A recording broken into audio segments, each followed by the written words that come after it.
Hello, everybody. We're going to begin. We'll change slightly our plans as far as how we're going to proceed.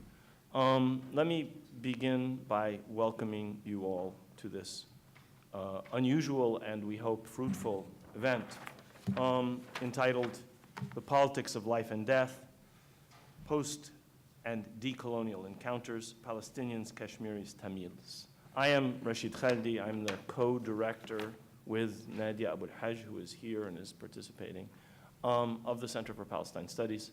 The center was established 6 years ago to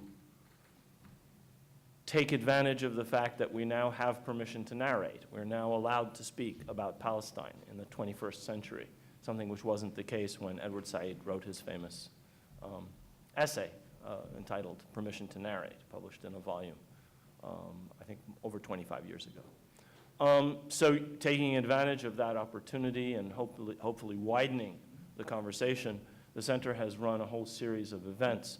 Some of them, like this one, essentially attempts to address some of the intellectual aspects, often with a focus on history, of the Palestine issue. Some of them focusing on film, and some of them focusing on legal issues. Each of them has had a different impact, we hope. We've also done things like sponsoring photographic exhibitions, sponsoring works by Palestinian playwrights, and we have been pleased by the fact that each of these different efforts in different spheres has had a different kind of audience. So today we have an all-day event. It'll run, I think, till 4 p.m. with several panels. I'll let the person who really conceptualized this, Abdurrahim al-Sheikh, who's a Fulbright visiting scholar with us this year, discuss his conception of this. But let me say a few words at the beginning about why we've done this. It's unfortunately often the case when an issue is deeply felt, is controversial, is contested, that people who work on it end up in a silo. That is to say, they see what they do as perhaps related to other issues, but they become, if I may say this about people working on Palestine, a little bit self-obsessed. They come to see that their issue is the center of the world. They come to think of it as unique, as having specificities that are not encountered elsewhere. They don't see connections.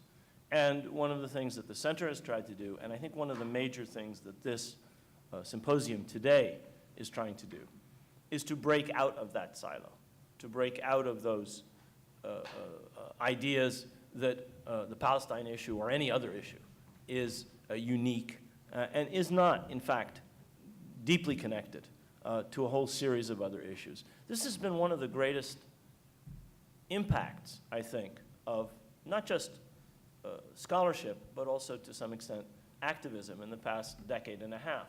People have begun to realize that there's a whole post-colonial world which has intimate, profound, and deep connections. I'm a historian. Historians are often mindless empiricists. They often resist the kind of connections that they should be making. But even historians have begun to understand that you can't understand Palestine without understanding the way the British ran India or the way the British ran Ireland. That it is completely inconceivable to understand these generations of British colonial officials, these policies, these mindsets, these military units that developed into grooves over many, in the cases of both India and Ireland, centuries of governing the other. And it was that was imported into Palestine or Iraq or Egypt, just as the methods that the French learned in some of their colonies were then imported into others.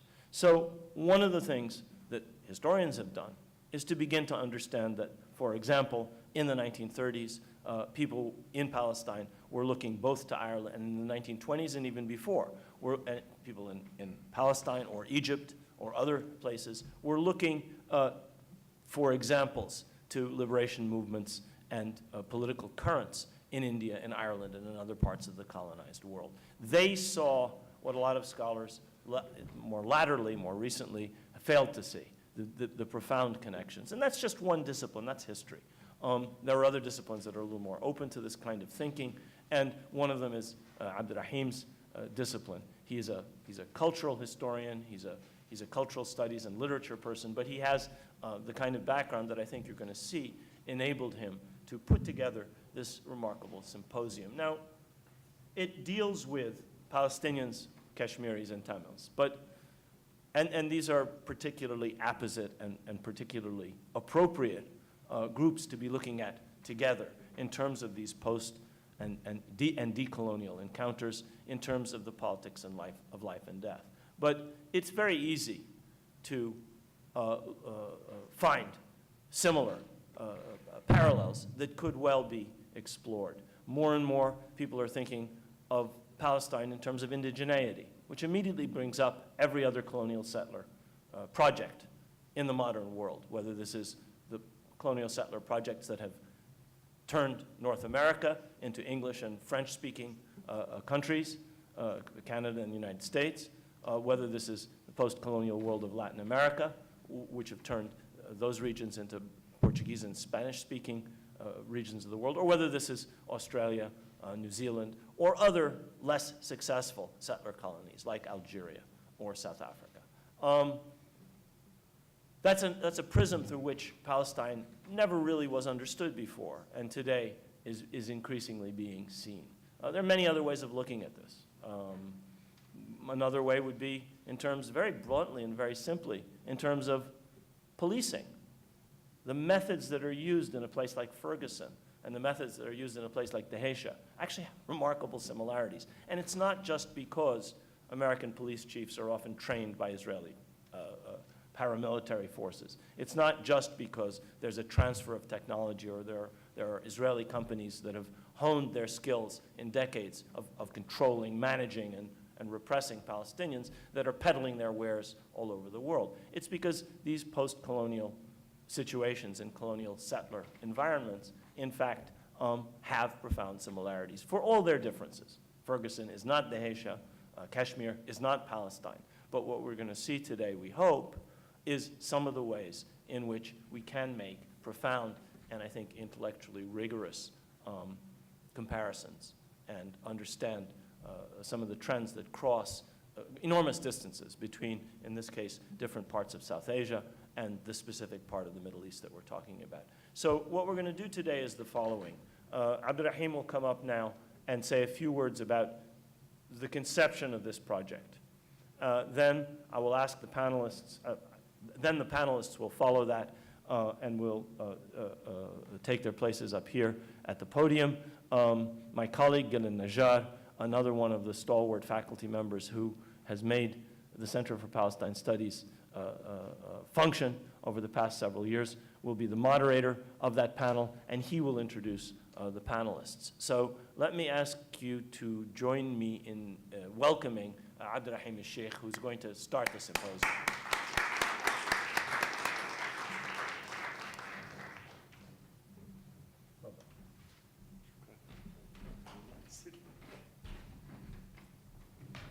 Good morning. I would like to start by thanking Tamer Marshoud and JJ Abulugud for their efforts in making this event possible. Of course, thanks are due to the Center for Palestine Studies for hosting the event. I was asked and honored by my colleagues to give some introductory remarks to this symposium. And I would like also to thank my dear friend and colleague Angana Chatterjee, who co-organized this event, Richard Shabiro, Ashiran, Muhammad Junaid, thank you all for your efforts. In the beginning was conciliation. Our symposium is dedicated to the absentees, the dead within the wrong geographies of Palestine, Kashmir, and Tamil Ilam, and the unnamed geographies of suffering. My remarks are dedicated to the shared history of struggle against the grand colonial partitions of 1947, events, structures, and consequences.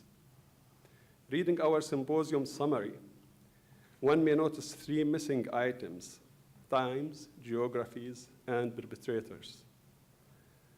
The partition of 1947, Palestine, Kashmir, and Tamil Ilam, and British colonialism. Western academia seems to have tamed us into self-censored, declawed academics who master the game of safe terminology. Colonialism has made us into good editors, no longer creative authors of history. Hence, we end up not naming the criminal, while tongue-in-cheek naming the victim. The exclusivity of suffering obscures the basis for mutual framework, anti-colonialism. Even in the theoretical language of post-colonialism, we lack a solid political space for a collective political action. It is not about solidarity in the liberal sense, not about empathy, but rather about a shared struggle against a common enemy. I will share with you two anecdotes of resistance. Both are non-fictional. Both occurred at Birzeit University, rightfully nicknamed Jamiat al-Shuhada, the University of Martyrs, a place that breeds freedom fighters and liberation seekers, yet fosters thick-skinned politicians and chronic negotiators. In the year 2000, shortly before Israel's withdrawal from South Lebanon, under the strikes of the Lebanese resistance, Birzeit University students pitched stones at French Prime Minister Lionel Jospin, leaving him with injuries in the head. The protest was in response to his condemnation of Hezbollah's attacks, deeming them terrorism. France's colonial legacy was brought forth. The remains of Suleiman al-Halabi since the 1800s, France's role in the Sykes-Picot partitions of 1916, and providing Israel with nuclear technology in the late 1950s. In 2013, Sir Vincent Fane, the British consul to Jerusalem, was forced to abandon a speech at Birzeit University. Not physically injured, yet scarred with some emotional wounds of a colonial official surprised that the colonized did not develop feelings of love over time, he failed to recognize students' motivations, the neglect of Palestinian political prisoners, and Britain's approval of Israel's wars on Gaza. Although lost in the spat, the main motive was British colonial legacy, the Balfour Declaration of 1917, and the British Mandate of 1922 as a criminal incubator of the Zionist state. The two incidents provoke a controversy on civility, or perhaps sly civility, to borrow Homi Bhabha's term. I would like to evoke Edward Said's remarks on a possible contrapuntal reading of these grand partitions of 1947 in Palestine, the Indian subcontinent, and beyond. In a tribute to Iqbal Ahmad in 1999, Said provides a brilliant diagnosis, a thorough analysis, yet a tolerant set of solutions. Addressing unresolved geographies and embattled landscapes, Said utilizes Ahmad's legacy to rethink the post-colonial pathology of power. While the French and the Portuguese were aggressive in resisting nationalisms, their presence partially engendered the British chose to divide and quit, as put by Rida Kumar. They gave up control by dividing the territory between contesting communities, Arabs and Zionists, Muslim and bandits, Tamils and Sinhalese. These partitions were even choreographed by the same colonial planners of evil in the wastelands, like R. Copeland. In spite of the divergent nature of these landscapes, Said believes that the specific legacy of British colonialism is directly responsible and should be recalled. The partitions are the original sins of the British, Yet complicit settler colonial movements like Zionism are at the heart of these sins. Analyzing the Palestinian Nakba as a perfect case, Said asserts that post-partition histories cannot be all-containing, given the complexities of the demographic makeups and mosaic memories. Burdened with this gloomy reality, Said sought refuge in fiction. He reminds us of Borges' story, Funes the Memorious, a man endowed with a capacity for the total recall of everything and the ability to notice and retain every detail he ever saw. Nevertheless, he was not very good at thinking. To think is to ignore, to forget, to generalize, to abstract.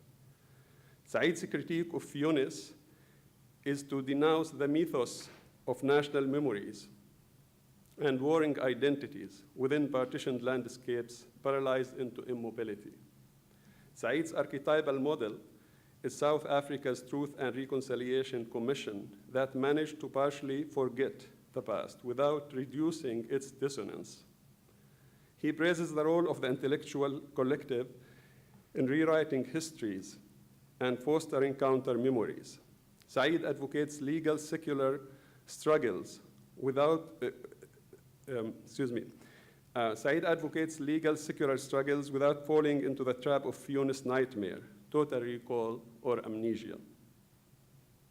Here, Ahmad's understanding of the Sisyphean efforts to establish such identities is still valid, yet they may become an obstacle in the way of coexistence and reconciliation.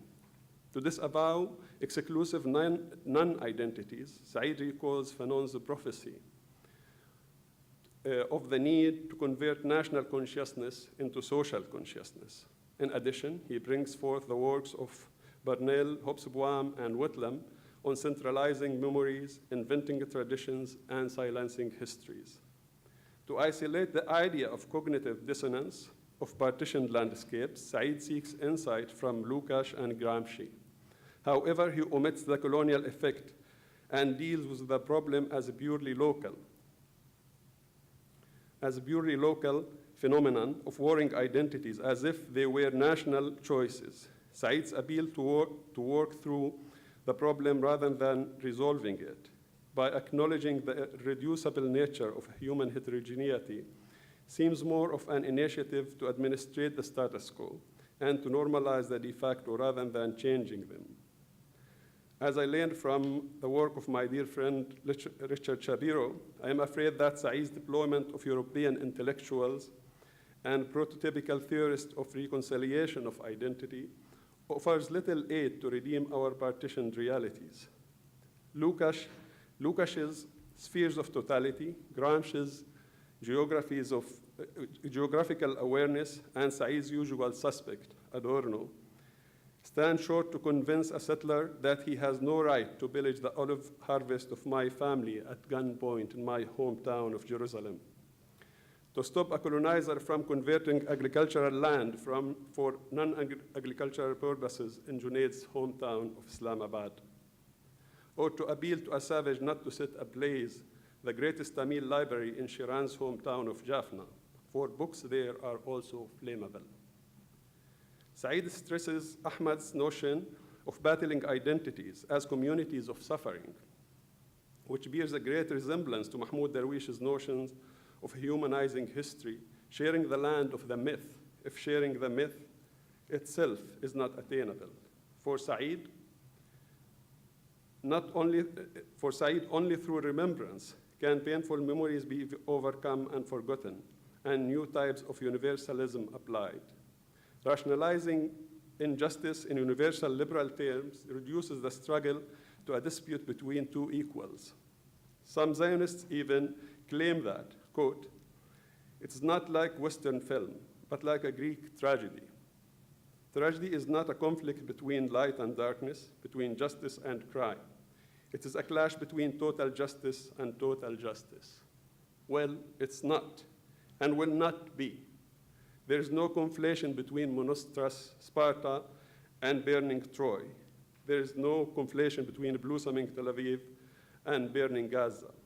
It is a Western saga par excellence, The settlers are still the settlers, and the natives are still the natives. Yet with the new fads to convince the victims who have no grip on the short selfie stick of history to indifferently smile to the camera. Darwish provides a brilliant insight asserting that history is not a judge, but an employee in the world of injustice. He wonders about Trojans, Native Americans, Armenians, and South Africans because though history does not repeat itself, the tragedy of history does. While following the great work and bold initiative by my dear friend Angana Chatterjee in Kashmir, I am reminded of Mark Nishanyan, and thanks to Gil Anijar, who made his work available to us in English, who negotiates the troubled landscape of the Armenian genocide. More than recalling facts, Nishanyan questions what makes historical fact, hence historical reality, if one is at all possible. Within the context of a court trial in France, he explores the legal notion of victim and perpetrator, and how those affect the collective will towards constructing memory. Transversing the notion of negation or responsibility, he frames the question of history as one of remembering and constructing the memory of tragedies. Though Palestinians, Kashmiris, and Tamils have not been offered their day in court, Darwish imagines such an absurdity and concedes, quote, "The slogan, never forget, never forgive, is not of our invention. We are the victims of the one who has a monopoly over victimhood, the one who has been transformed into our killer, who will not face a trial. The notion is not of our coining. Had it been ours, we would have been universally accused of our silent desire to revenge. There still exists cheap blood and expensive blood. There still exists a merciful murderer and a brutal murderer. There still exists a valuable victim and cheap victim. In such a reality, the former wins a state and endowed with a moral veto, while the latter gains a grave without a tombstone and is rewarded with oblivion," unquote. To see Nishanyan and Darwish in one image, Derrida's notion of true forgiveness is crucial to question both the practical and the ideal spheres involved in facing historical tragedies. He argues that forgiveness must engage two singularities, the guilty and the victim. Forgiveness then can only be achieved on an individual level. Once a third party is involved, like a legal entity, the goal is no longer forgiveness, but rather reconciliation. The only imperative here is to understand the other, the victim understanding the criminal. This discursive act is a rational process, yet pure forgiveness is not a rational act.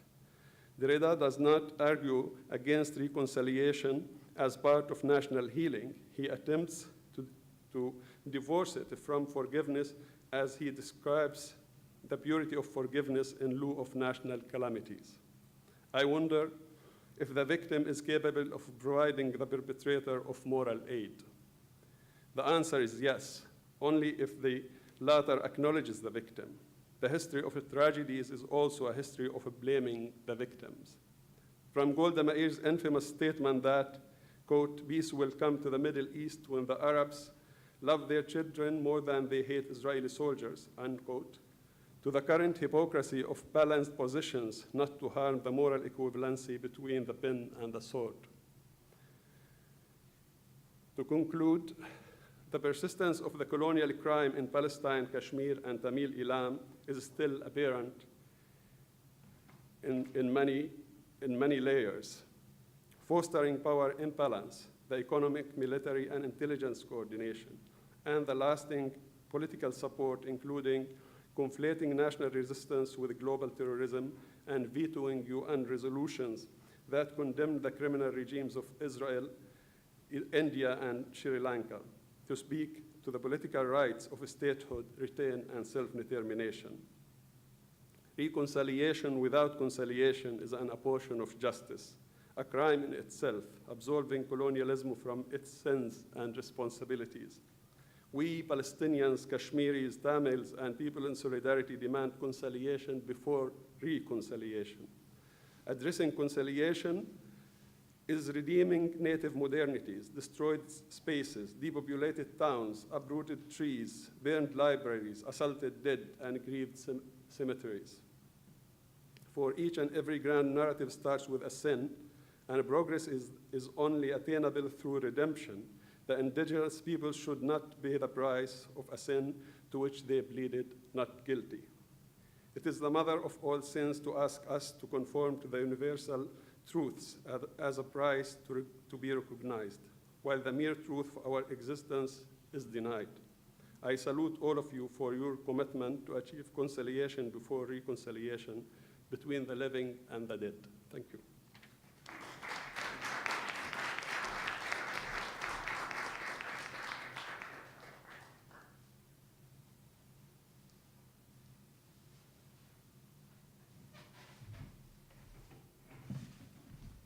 So with the panelists, John.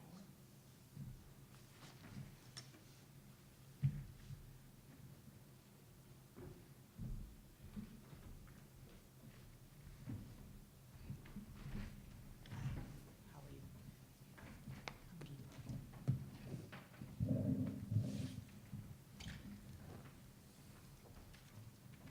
So it's only going to be us if he comes, if Sharon comes in the middle.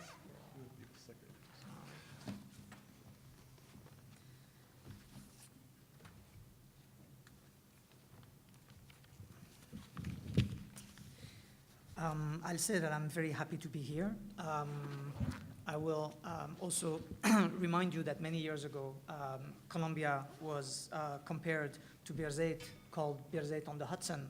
And around that time, for a conference that took place here at Columbia, Abdurrahim was actually invited to come, but was unable to make it. I was fortunate enough to be able to read his paper, but I do think that in the competition between Birzeit and Colombia, we are very lucky that you are here and organizing this conference. So I do want to acknowledge the pleasure of you being here and organizing this conference.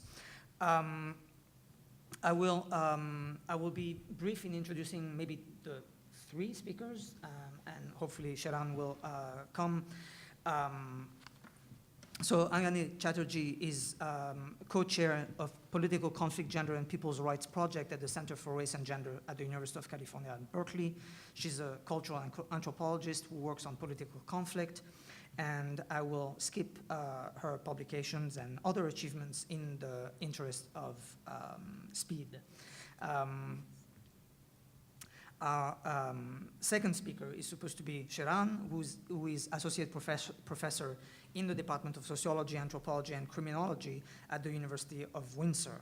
He teaches in the areas of migration, national and ethnic conflict, transnationalism, diaspora studies, and globalization. He is also a poet, much like our third speaker, Abdurrahim Sheikh, who is associate professor of philosophy, cultural, and Arab studies at Birzeit University, and his work focuses on cultural representations and the politics of Palestinian identity, poetry, art criticism, and translation. And he's spending the year with us here as a Fulbright scholar. So I will keep to the time, although we may end up having more time. Hopefully we won't. But 25 minutes is what you each have. Will you let me know when I have 5 minutes to go? I will. Thank you. Thank you.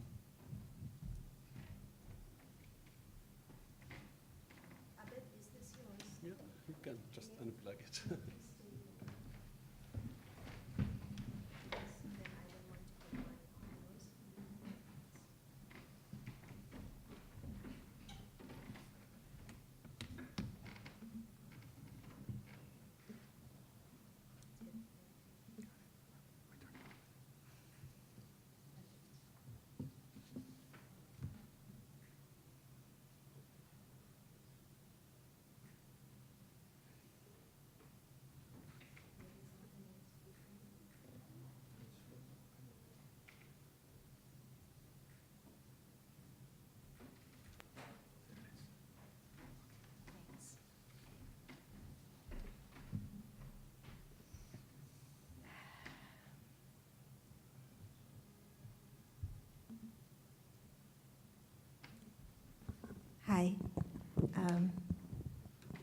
Can you hear me? Yes. Yes, now also? Okay. I'm honored to be here. My gratitude to the formidable faculty scholars at the Center for Palestine Studies and to Abed for this opportunity to think in solidarity. I'm going to go between two computers, so just bear with me, please. The conflict in Kashmir spans colonial, post-colonial, and decolonial issues of history, identity, and nation. The nationalization of resources and the racialization, religionization of territory encompass the incorporation of Jammu and Kashmir into India, accompanied by the demands of enhanced autonomy, federation, and a people's self-determination movement. Kashmiris define the latter. Can you not hear me? Well, I don't know what to do here. Let's see. Can you hear me now? Beautiful. Okay, thank you. Now I'm too loud. That's a Bengali problem. But, okay. So, Kashmiris define the latter as a struggle for azadi, freedom from Indian occupation. India, Pakistan, and China retain possession over the territory of Jammu and Kashmir. Special autonomy under Article 370 of the Constitution of India limits the authority of the Indian Constitution over Kashmir. The Office of the High Commissioner for Human Rights in 2014 of the United Nations stated that the final status of Jammu and Kashmir has not yet been agreed upon by the parties.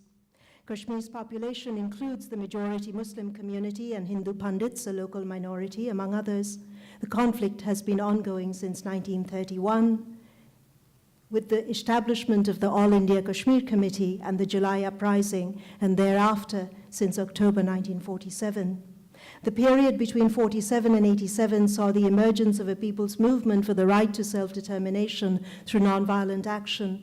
Local and armed resistance in Kashmir began in 1988. During the armed militancy, local and cross-border militancy received support from Pakistan, including from the misogynist Inter-Services Intelligence. Following the Gowakadal killings in Srinagar in January 1990, Jammu and Kashmir was declared a disturbed area by the state government, and a state of emergency was imposed. By mid-1990, reportedly 150,000 Indian troops were stationed in Kashmir, together with approximately 17,000 police personnel. The same year, the Indian government enacted the Armed Forces Special Powers Act of Jammu and Kashmir. AFSPA, as it is known, is among impunity laws that allow soldiers to question and detain persons, raid homes, make arrests without bringing charges, and even kill based on suspicion citing national security while being immune from prosecution. By the end of 2002, the number of Indian military, paramilitary, and police deployed in Kashmir had reportedly increased to 700,000. The armed militancy abated between 2004 and 2007. A peace process between India and Pakistan was initiated in 2004 with reciprocal multi-track diplomacy initiatives in Kashmir. Between 2008 and 10, each summer witnessed massive civilian protests. State forces personnel reportedly characterized the protests, some of which involved stone pelting, as agitational terrorism, and internet-based protests as cyber terrorism. In 2011, reportedly 300,000 to 500,000 troops were administered in Kashmir. Recent official figures have reported the presence of approximately 200 to 1,000 militants. Through the protracted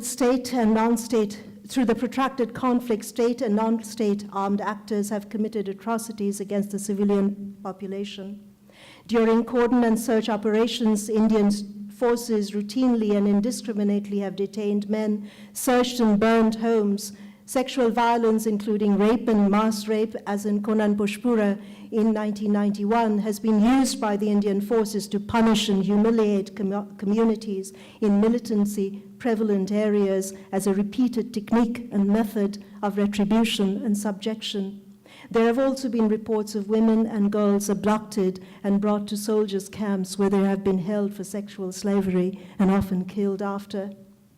Armed militancy by Muslim groups especially also impacted Hindu Pandit community. Reportedly, between 209 and 765 Kashmiri Pandits have been killed in the conflict, and between 95% of them, so between Alexander Evans says 150,000 and the CIA 300,000 have been displaced.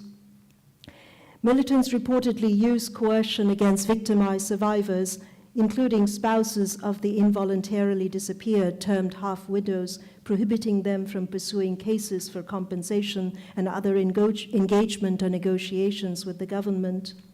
What is termed a collaborator class has also participated in the subjugation of Kashmiris, their actions laden with complex problematics. The Indian government reports that 47,000 have been killed, excluding the number of enforced disappearances. Non-governmental sources have estimated that between 20,000 and 70,000 people have died since 1989, including through extrajudicial or what is known there as fake encounter executions.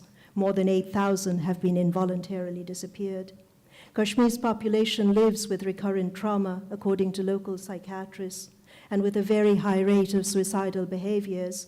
In 2014, the Institute of Mental Health and Neurosciences, the sole government-run hospital for psychiatric care in Kashmir Valley, treated approximately 120 to 130,000 patients, 70% of whom were women. I offer this as a brief context because Kashmir remains somewhat silent in the international imaginary, and now I would like to offer my talk. Between November 2006 and 2009, Pervez Imroz, human rights defender and lawyer in Kashmir, and other colleagues and I were involved in documenting unknown and unmarked graves in Kashmir.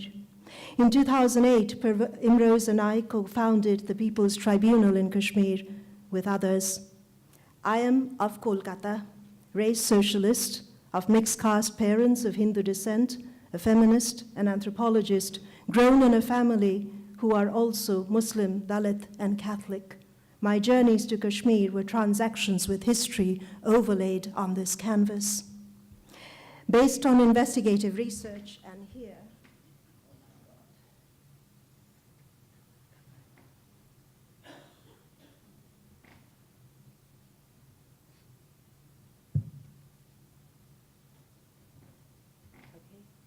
just the first one.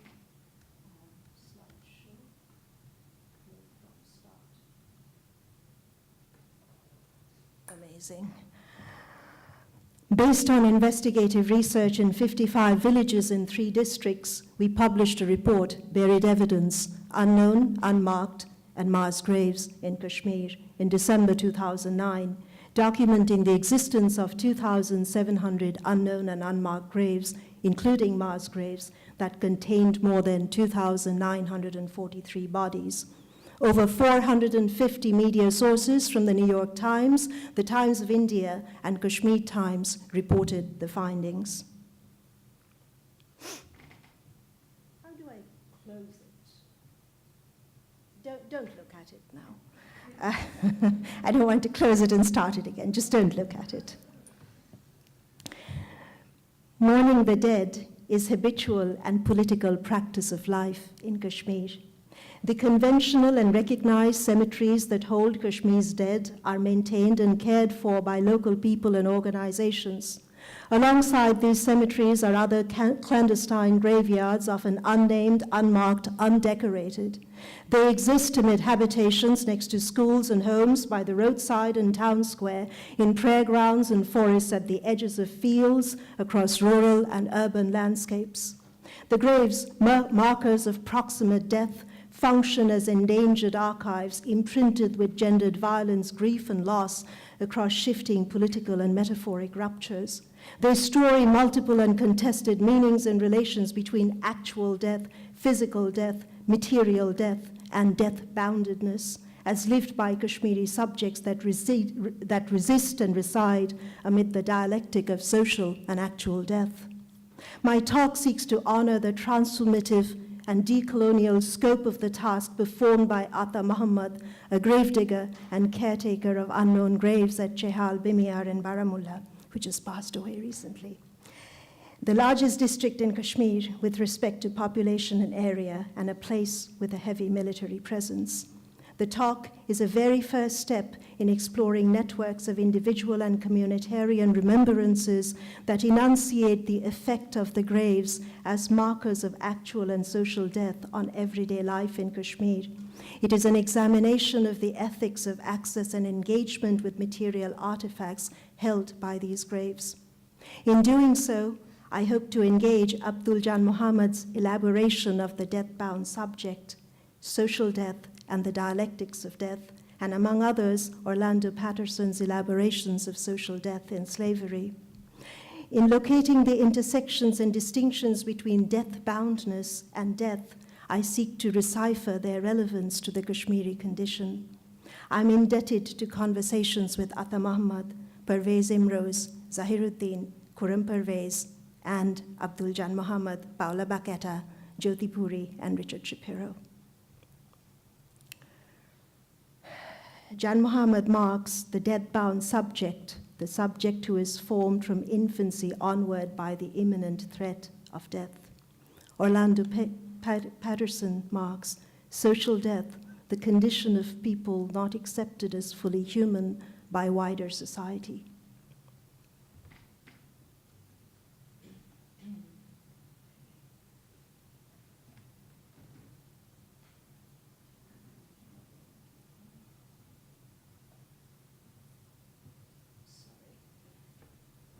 I would like to be an academic who is more conversant with this stuff.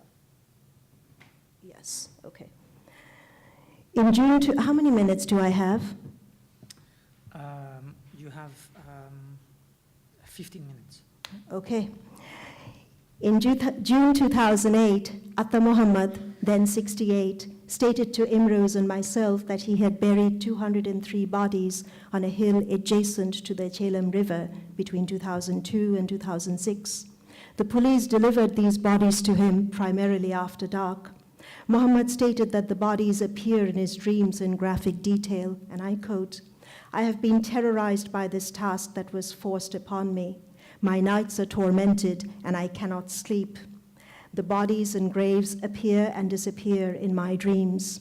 My heart is weak from this labor. I have tried to remember all this, the sound of the earth as I covered the graves, the bodies and faces that were mutilated, the mothers who would never find their sons. My memory is an obligation. My memory is my contribution. I am tired. I am so very tired." The graveyard at Chehal is filled with loose gravel, as you can see, adjacent to a boys' high school. Muhammad stated that the people who were forced to bury the dead in unmarked graves live with prolonged psychological and physical health impacts. Many that live proximate to the graves, their dreams are animated by fear and daily life inhabited with nervousness and ease. The effect of the graves on women and children, he said, is daunting. And I quote, "The blood in my veins is still. Sleep is haunted with dreams of the earth, thick soil separated into graves, pressed with bodies, dead from fake encounters." Unquote. Acknowledgement and articulation of events that precipitate unknown death is forbidden in Kashmir. The forced internalization of loss and horror is intended to produce fear and isolation. Keeping memory alive, local community state is resistance. Massified testaments of state power, these unknown graves prescribe life, enforcing symbolic and social death. They are hidden and ever-present reminders of disfigurement, isolation, specialized demarcation and segregation of bodies and information. Manipulations of identity, judicial breakdowns, racialization, securitization, neo-imperial relations of power, and profound social, economic, and spiritual loss that induce internal and external effects on the subjugated population. The circumstances and events connected to each grave and graveyard bear complex relations to coercion and violence. Local residents largely undertook the burials while professional gravediggers undertook the task in few villages. Prior to the delivery of the bodies to the secret graveyards, security forces selected local male residents and coerced them, usually those respected within the local community, to perform the task of burying the dead. The graveyards were prevalently constructed on local religious or community land, and land that was being used. They were dug by these local residents. The persons preparing the graves were usually informed somewhat in advance of the number of graves to be buried. If the number of graves did not fit the number of bodies that were brought, more than one body was put into a grave. Atta Muhammad says, out of faith and a larger conviction of duty to the dead, I took care of the graves. Such obligation is necessary to care for the living. That's Pervez Imroz, my colleague, and that's Atta Muhammad, and that's myself. In Islamic religious ethos and the Sharia, death and the care of death is interpreted as a directive to the living, linked to attainment and forgiveness for Kashmiris. Caregivers and caretakers attempted burial of the corpses in accordance with such tradition. Local community members and gravediggers that prepared the graves routinely constructed, as I mentioned, one grave per body. When possible and permissible, they offered prayer prior to the burial.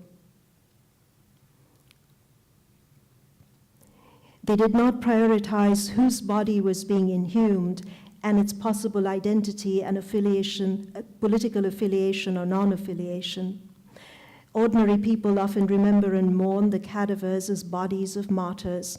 How does this impact the organization of resistance? Police personnel brought bodies to Chehal from all over Kashmir. In some instances, the bodies were mutilated when they arrived. For those seeking to locate persons missing and disappeared and to access knowledge and the events of history, Atta Muhammad's commitment to remembrance rendered navigable complex modes of power that organized the landscapes of subjection. For example, next of kin from Srinagar, following identification, were able to claim 10 to 15 of the bodies that were buried by Atta Muhammad. Atta Muhammad, I continued to meet with him after the publication of our report, between December 2009 and January 2011 when visiting Kashmir. We would meet in the office at Lal Chowk. He would ask about my life, how I was doing, always generously sharing his thoughts. In a meeting on a dusty afternoon in 2010, we talked about the anticipation of death as an act of living in Kashmir. Muhammad stated, life is entwined with death. The young men in the graves, they knew death even before it took them. We live among these graves. For decades, we have been forbidden from talking about them. It chokes the heart. We are also forbidden from talking about freedom. Life is lived here with the threat of death, very close to death. Not having freedom is also death, a different form of death than a fake encounter. Survival in Kashmir means learning to live with death. End quote. Transactions in counter memory amplify the bodily history of death-bound subjects in unknown graves, saturating sensory memory. The graves of the conflict convene death as an event, as condition, problem, threat, provision, instrument, choice, subjection, and mourning. Death-bound is a state, preconditioned, always possible, staged, and agentized. Which bodies are death-bound? What multiple forms of agency delimit death-boundness and function against acute subjection? How does the threat of death, the threat of the death-bound subject is already irrelevant as a subject, serve as a regulatory mechanism in the domestication of Kashmiris? Discipline through the threat of death is effected through these graves and surrounding military presence, surveillance, punishment, and fear. The threat of death and death are dispersed through extrajudicial means and those authorized by law. Psychosocial control is exercised through the capacitation of social death and deception to discipline the living. Kashmiri Muslim refutations of symbolic and social death are performed through everyday acts of living, through desiring to live beyond the parameters of exception, through speech acts, question posing, enacting civil disobedience, throwing a stone, participating in a funeral procession, opposing rape, performing a job, dreaming of hope, taking up the gun, dispelling claustrophobia, going to a hospital, seeking to emigrate, standing around, mourning, being transposed in a chance encounter. Yet, the very agency that preserves against actual death may implicate the Kashmiri subject as death-bound.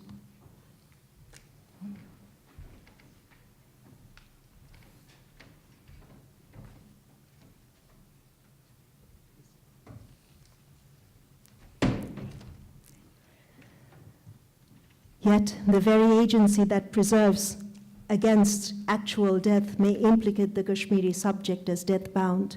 Agentizing bare life through refuting symbolic and social death can render actual death inevitable and the Kashmiri subject death-bound.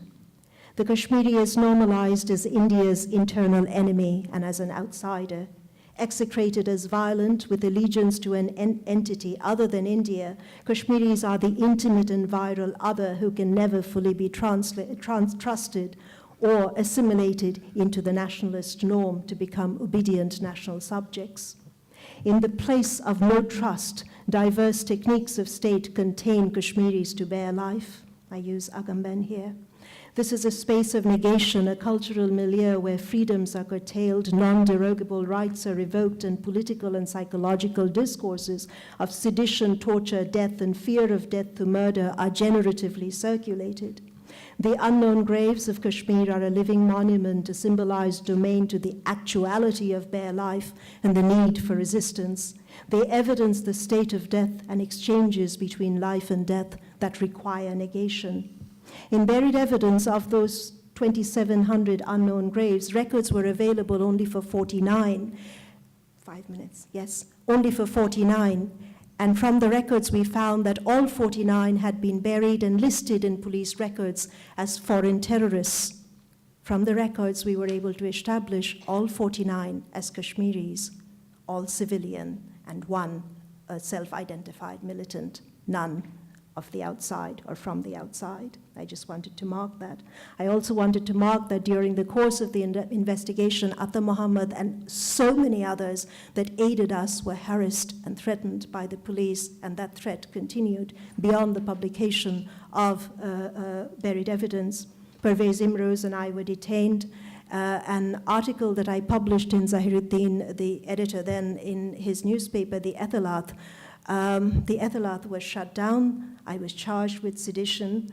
My life partner, Jewish-American academic Richard Shapiro, was refused entry into India without reason or due process. My mother was threatened in Kolkata, where she lives in a working-class neighborhood. But despite that, the State Human Rights Commission and the government of Jammu and Kashmir authenticated our findings in July 2011, leading to the first formal acknowledgement of the existence of unknown and unidentified graves. I just have 2 minutes to finish. This is Atta Muhammad, by the way, and that's his home. We did not want you to just see the image of his wife. This is Pervez and I sitting down in the middle of an afternoon, literally feeling compressed by what was around us. A shirt hung on a tree by a gravedigger, so maybe next of kin would find them. A little plaque that says model village next to graves, unknown graves, and then more and more and more of the graves.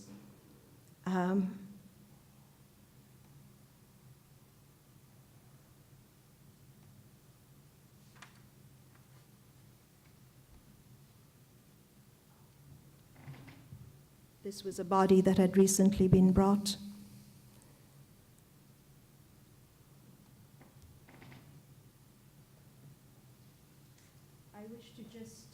I wish to do one other thing as I end, is play a very small clip to you. If I can shut this, I will do it.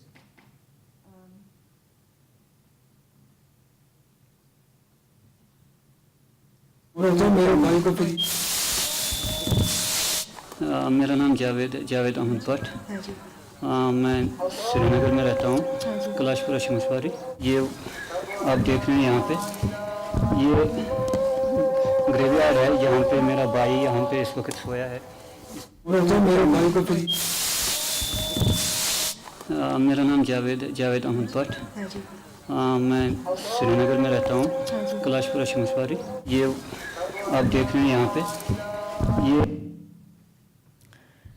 That was Javed Ahmed Bhatt looking for the grave of his brother, which we found together. I want to end with a paragraph. Within states of conflict in South Asia, political violence delimits the scope of cultural survival and pervasive dissension of people subject to multiple vulnerabilities. The state in India manifests as the foremost arbiter of sovereign violence. I note here that the state is multiple. In the performativity of conflict violence, the ideological, military, affirmative, repressive, punitive, educational, and other apparatuses of the state appear relatively autonomous, even as they may be contradictory and distinct. As I mourn Atta Muhammad's passing, I reread our encounters. To talk of the unknown graves as crimes of political conflict is deemed insurgent. In his speech acts, counter-memory collides against prevailing silences regarding graves that condition racialized and continuing states of exception in contemporary Kashmir. Michel Foucault defines the term dispositif as the system of relations that can be established between the elements of a heterogeneous ensemble. Everyday life reveals the system of relations between the apparatuses of discourses, institutions, laws, and military measures that regularize the conditions of actual death and social death across Kashmir's death-ridden and hyper-militarized body.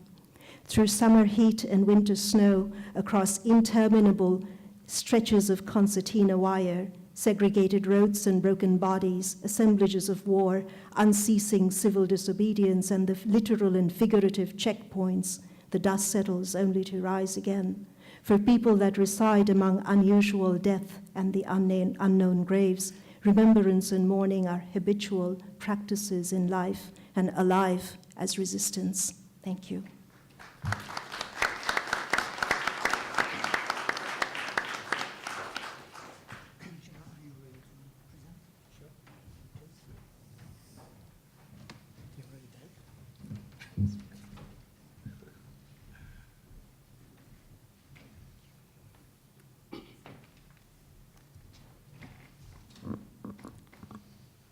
Thank you very much.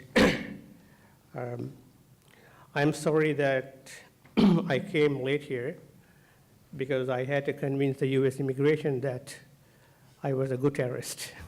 So it took about an hour and a half to get the formal clearance. I would like to speak about the Tamils. The title of my paper here is No Closure for Tamils, Bearing Witness and Writing Apocalypse. I have 4 initial points to make before I start reading my paper, so that will give you some context of what I'm going to talk about. My first point is that by the end of 30 years of struggle, civil war or resistance or whatever you want to call it, in May 2009, which resulted in a large number of casualties and which I consider a genocide.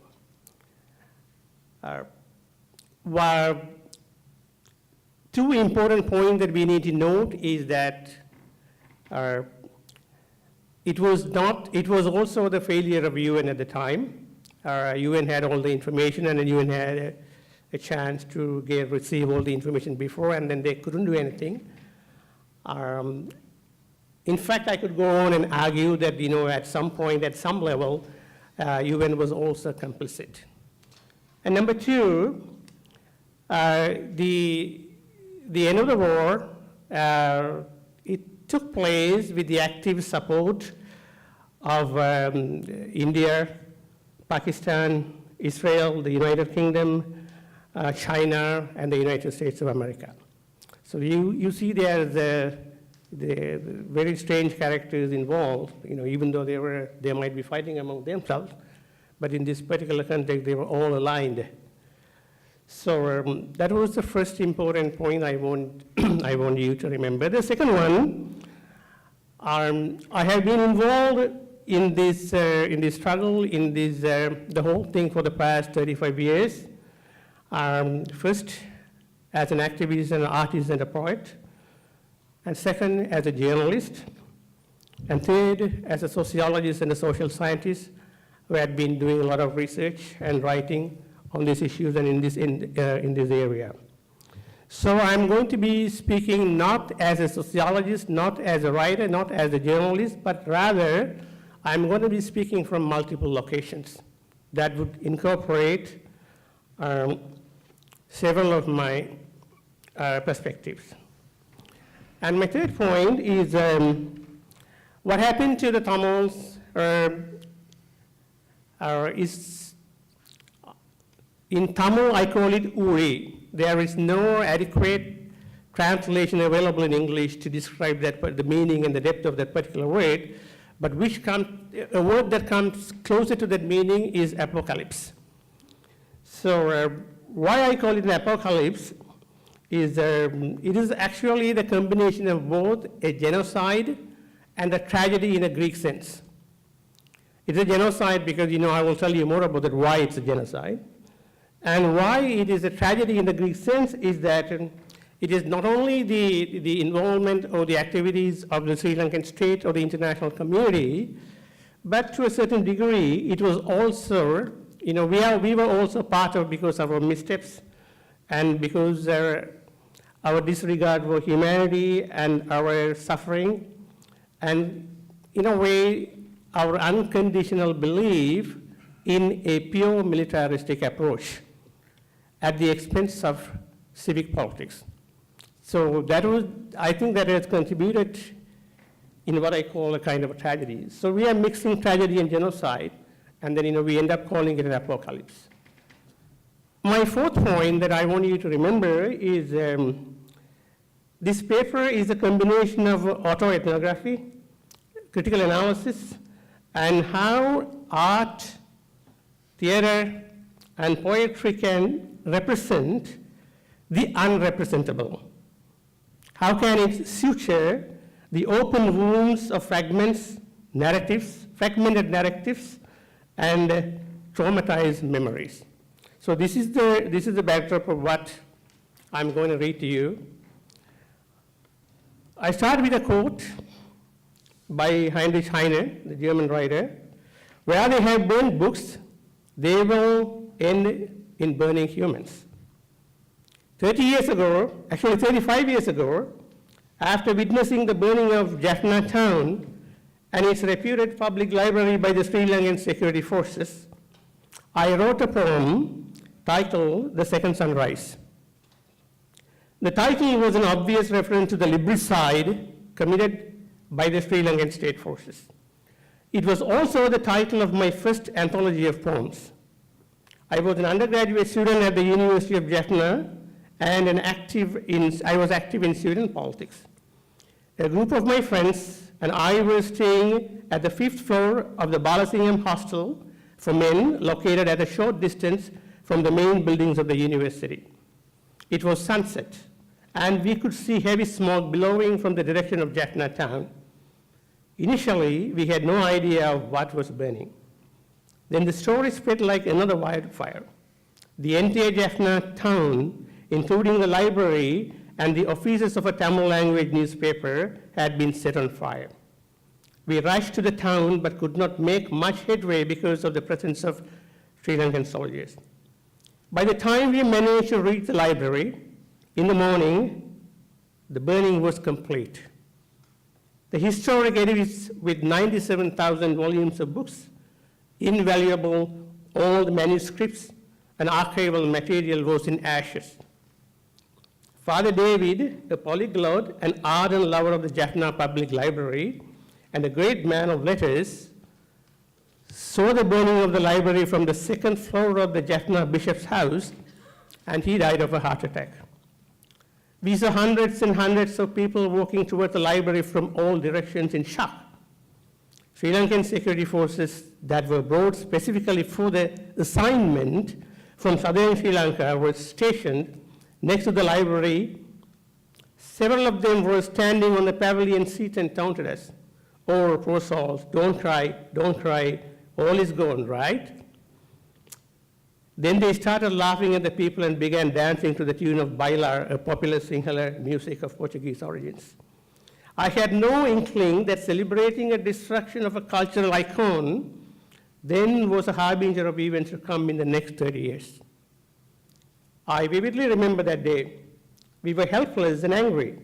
Thousands of us were mourning the deliberate destruction of a cultural symbol and the repository of knowledge, while the very forces responsible for the carnage were celebrating our tears and sorrow. The air was filled with lament and curses. I recall seeing a middle-aged woman throwing a handful of sand at the state forces and cursing them loudly. I had been very attached to the library for a very long time.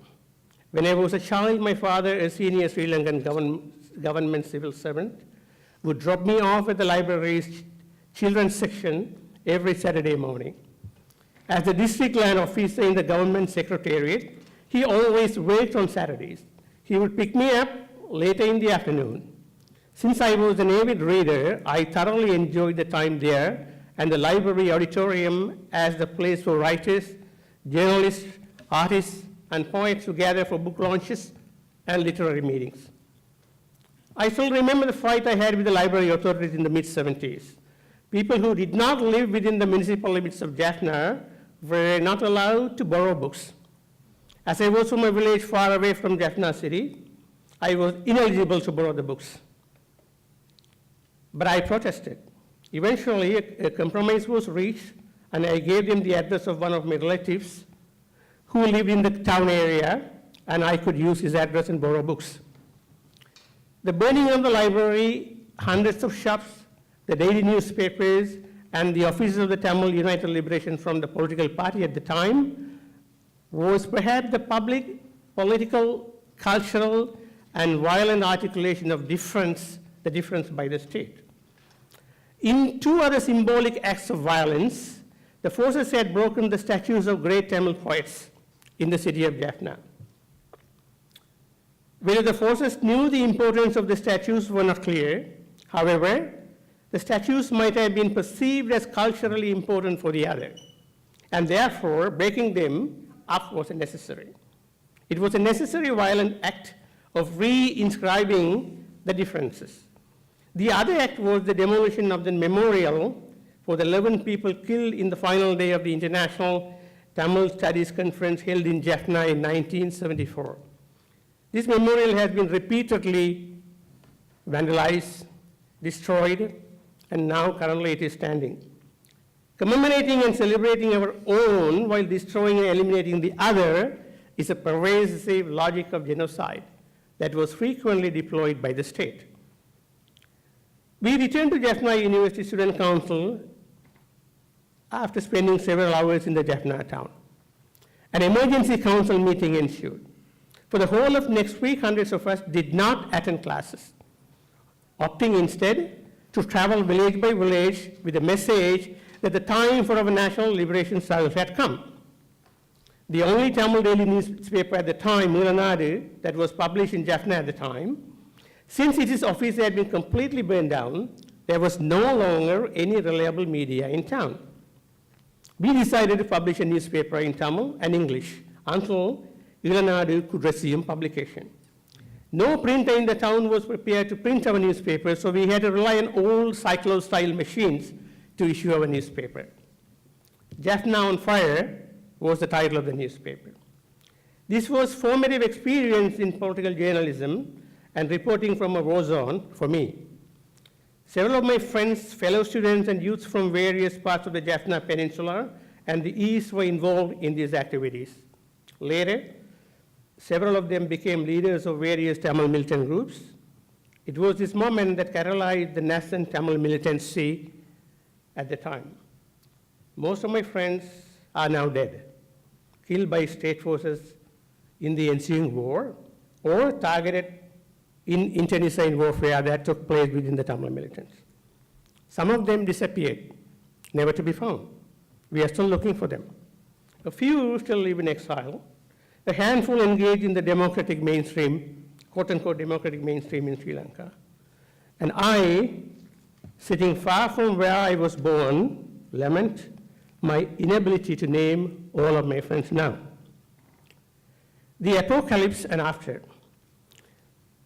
2011 marked the release of my 8th collection of poems titled Healing the Forest. In Tamil, it is Kadatu. The poems were written mostly during the last stages of the war that ended in May 2009 with the military defeat of the Liberation Tigers of Tamil Eelam, once considered by all as an invincible military force. The English translation of the title Healing the Forest does not capture the depth, imagery, and the ritual undertones of Tamil title. That is inherent in many a translation, and I have no qualms about it. One of my poems in that earlier collection, written in 1999, was titled Apocalypse, Uli. I wasn't expecting an apocalypse, nor had I any premonition of the events of May 2009 genocide. Strangely, the images I evoked in Uli in 1999 became a haunting reality. Perhaps I wanted to write that poem before the apocalypse, since writing poetry after apocalypse or a mass slaughter or genocide may not be possible or could be considered as barbaric. But is it? It is true that Adorno alluded to this when he suggested the critique of culture is confronted with the last stage in the dialectic of culture and barbarism. To write a poem after Auschwitz is barbaric, and that corrodes also the knowledge which expresses why it has become impossible to write poetry today. That was Adorno before.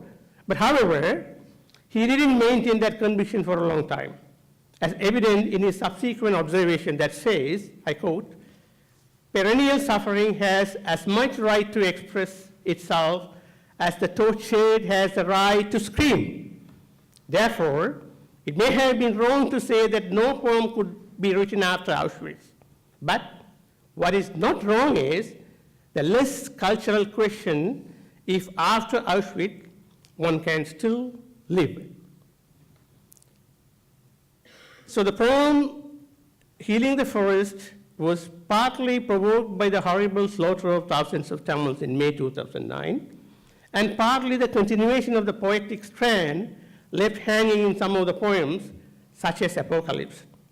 When people die, to shout in silence, to withdraw in silence, is not for a poet. In that spirit, it could be argued that poetry after apocalypse may be a way to simultaneously transmit and mourn the trauma and unimaginable suffering. The trauma and suffering become even more poignant, amplified, and sustained as the perpetrators and the state celebrate our apocalypses as their victory over terrorism, with ordinary people enthusiastically joining the celebrations. Healing the Forest is a death ritual performed on the third day after cremation and involves gathering the ashes and bones of the dead.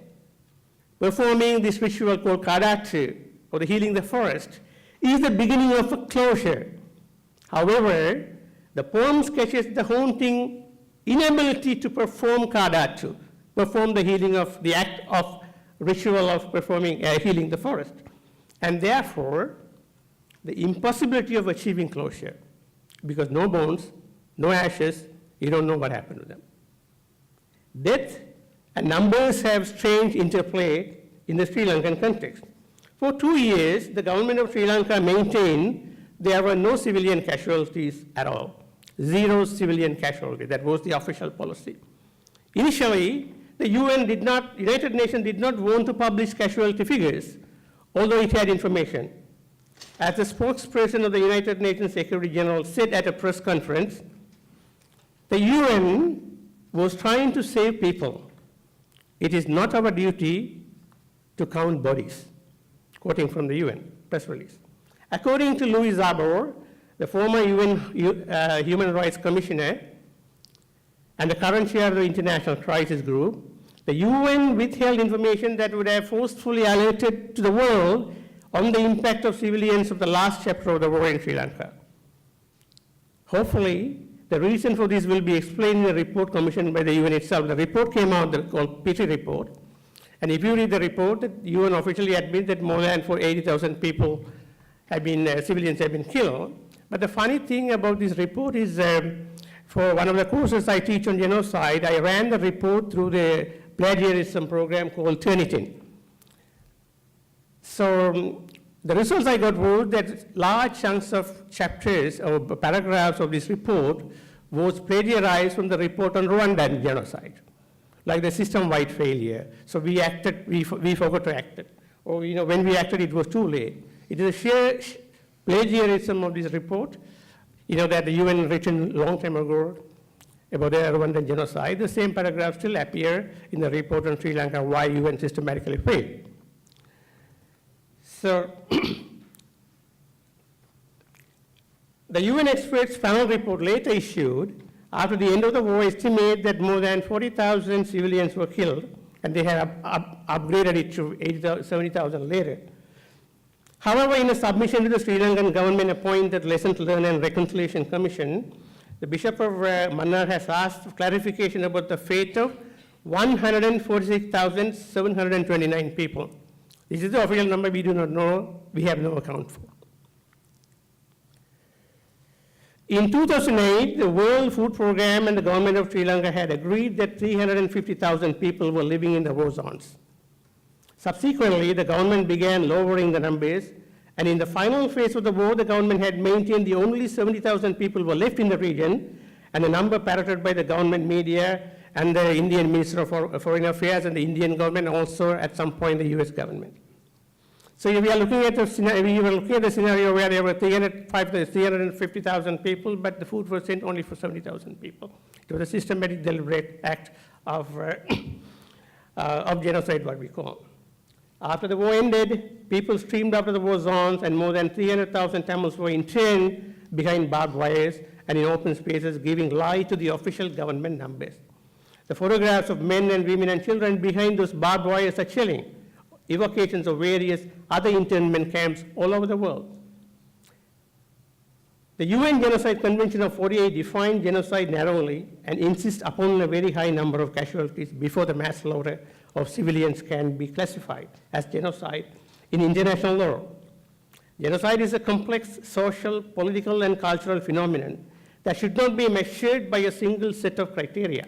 However, anthropologically and sociologically speaking, what happened on the banks of the Nandikaral in the war zones of Sri Lanka was clearly a genocide. In fact, genocide foretold. In my view, what transpired in the areas of Nandikaral and Muliwaikal at the last stage of the war constituted the first genocide of the 21st century. This was preceded by numerous, what we call in anthropology and sociology, genocidal massacres, a series of genocidal massacres that would culminate in a large act of mass slaughter, as a genocide. As a professional journalist between 1984 and 1987, I visited the sites of 184 massacres and reported on all of them for the newspaper published in Jaffna at the time. On a personal note, I lost more than 80 of my friends and relatives in that genocide. Dozens of my relatives and friends were interned, disappeared. Many of them have not been able to return to their homes and villages until now. So let me close by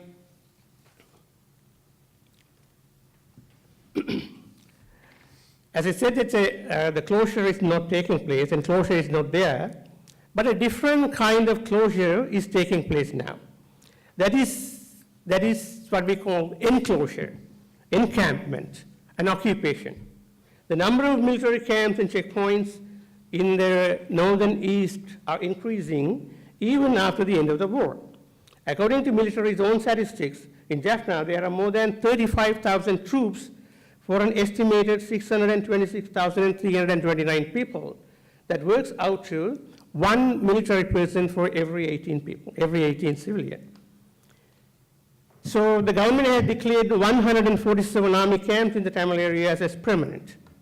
In addition, large swaths of lands in Tamil majority areas have been converted into high security zone. If you really compare the statistics of this one with Kashmir and Palestine, you could certainly argue that one of the most militarized regions in the world right now is the northern east part of Sri Lanka.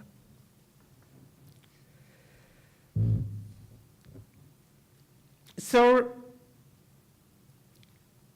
my final point is, one of the critical questions posed to me at the various writers' festivals and forums I have attended over the past 5 years concern how I reconcile or negotiate my poetry and social sciences. To the surprise of many, I often say that there is no need for reconciliation or renegotiation or a complex negotiation. Are they two irreconcilable domains? I am conflicted between the two. Although my application for tenure and promotion file did not contain a single reference to my poetry, after all, humanities and poetry needs imagination. The sociological classic by Wright Mills is titled Sociological Imagination. And I believe there is a certain degree of interdependency of art, literature, poetry, anthropology, and sociology. This interdependency is what Ivan Brady called the artful science. The beautiful part of this interdependency is inexactitude of the interdependent relations. Poetics, in the sense, is not just a study of literature or poetry, but a field and space that extends its cursive tentacles into anthropology and sociology and social sciences as a way of expanding our understanding and perception of human condition and human suffering. What takes place when I simultaneously engage in poetry and sociology is, to use military and occupation metaphor, a kind of mutual encroachment. The mutual encroachment is the idea, I think, and I suggest, that can link the interdisciplinary approach of poetry, literature, sociology, anthropology, and other social sciences. That is going to help us in explaining and understanding the genocide, what we call the genocide by attrition, the forgotten genocide, and the wars without witnesses. Thank you.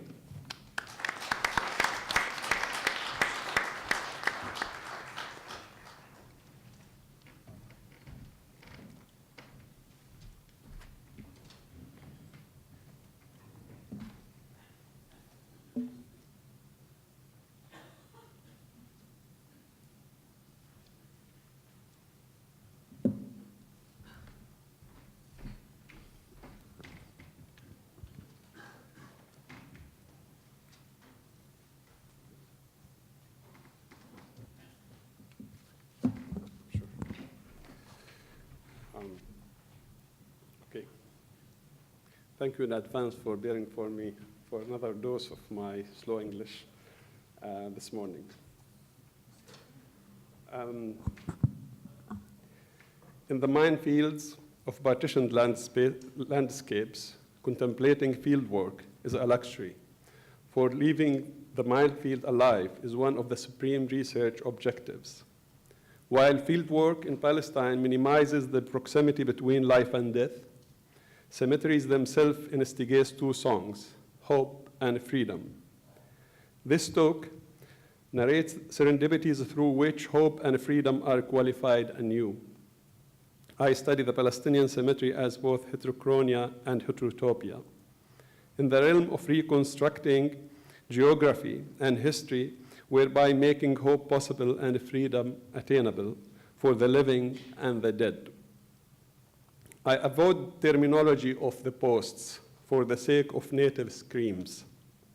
As part of my fieldwork on the politics toponymy of the Palestinian landscape, I investigated Palestinian modes of counter-memory, in which epitaphs preserve a vivid cultural identity. Hence, I started building audiovisual archive where I documented around 200 burial sites within all 18 districts of historic Palestine. and refugee camps in Jordan, Syria, and Lebanon. The material that is now nearly 30,000 records include images, maps, interviews, and documents. Hostile environment, field morbidity, time scarcity, and matter multiplicity allowed me little to no time to contemplate on my materials. Only when I came to Colombia did I have the luxury to examine my serendipities and to become more empirical. But I proudly failed. Yet failing is a learning experience, especially in the state of emergency to those who live the temporality of brutal colonial conditions. Modesty in theorizing is often a conscious act of rising from the ruins claiming agency of the mere presence in the face of interpretation. My aim has been to establish a methodic taxonomy to study the subterranean Nakba, to unearth political, social, and cultural histories of modern Palestine through cemeteries, through narrating the life of the dead. Today, I will narrate stories of resistance to address 5 major questions. How to survive the schizophrenic realities of partition landscapes. How to perpetuate the resilient agency of the living subjects after death. How to expand the land of memories through our serene disregard for colonial temporality. How to construct right of return through the map of death. And how to negotiate a basis for unified struggle against colonialism through the democracy of death. How to survive a schizophrenic reality of partitioned spaces.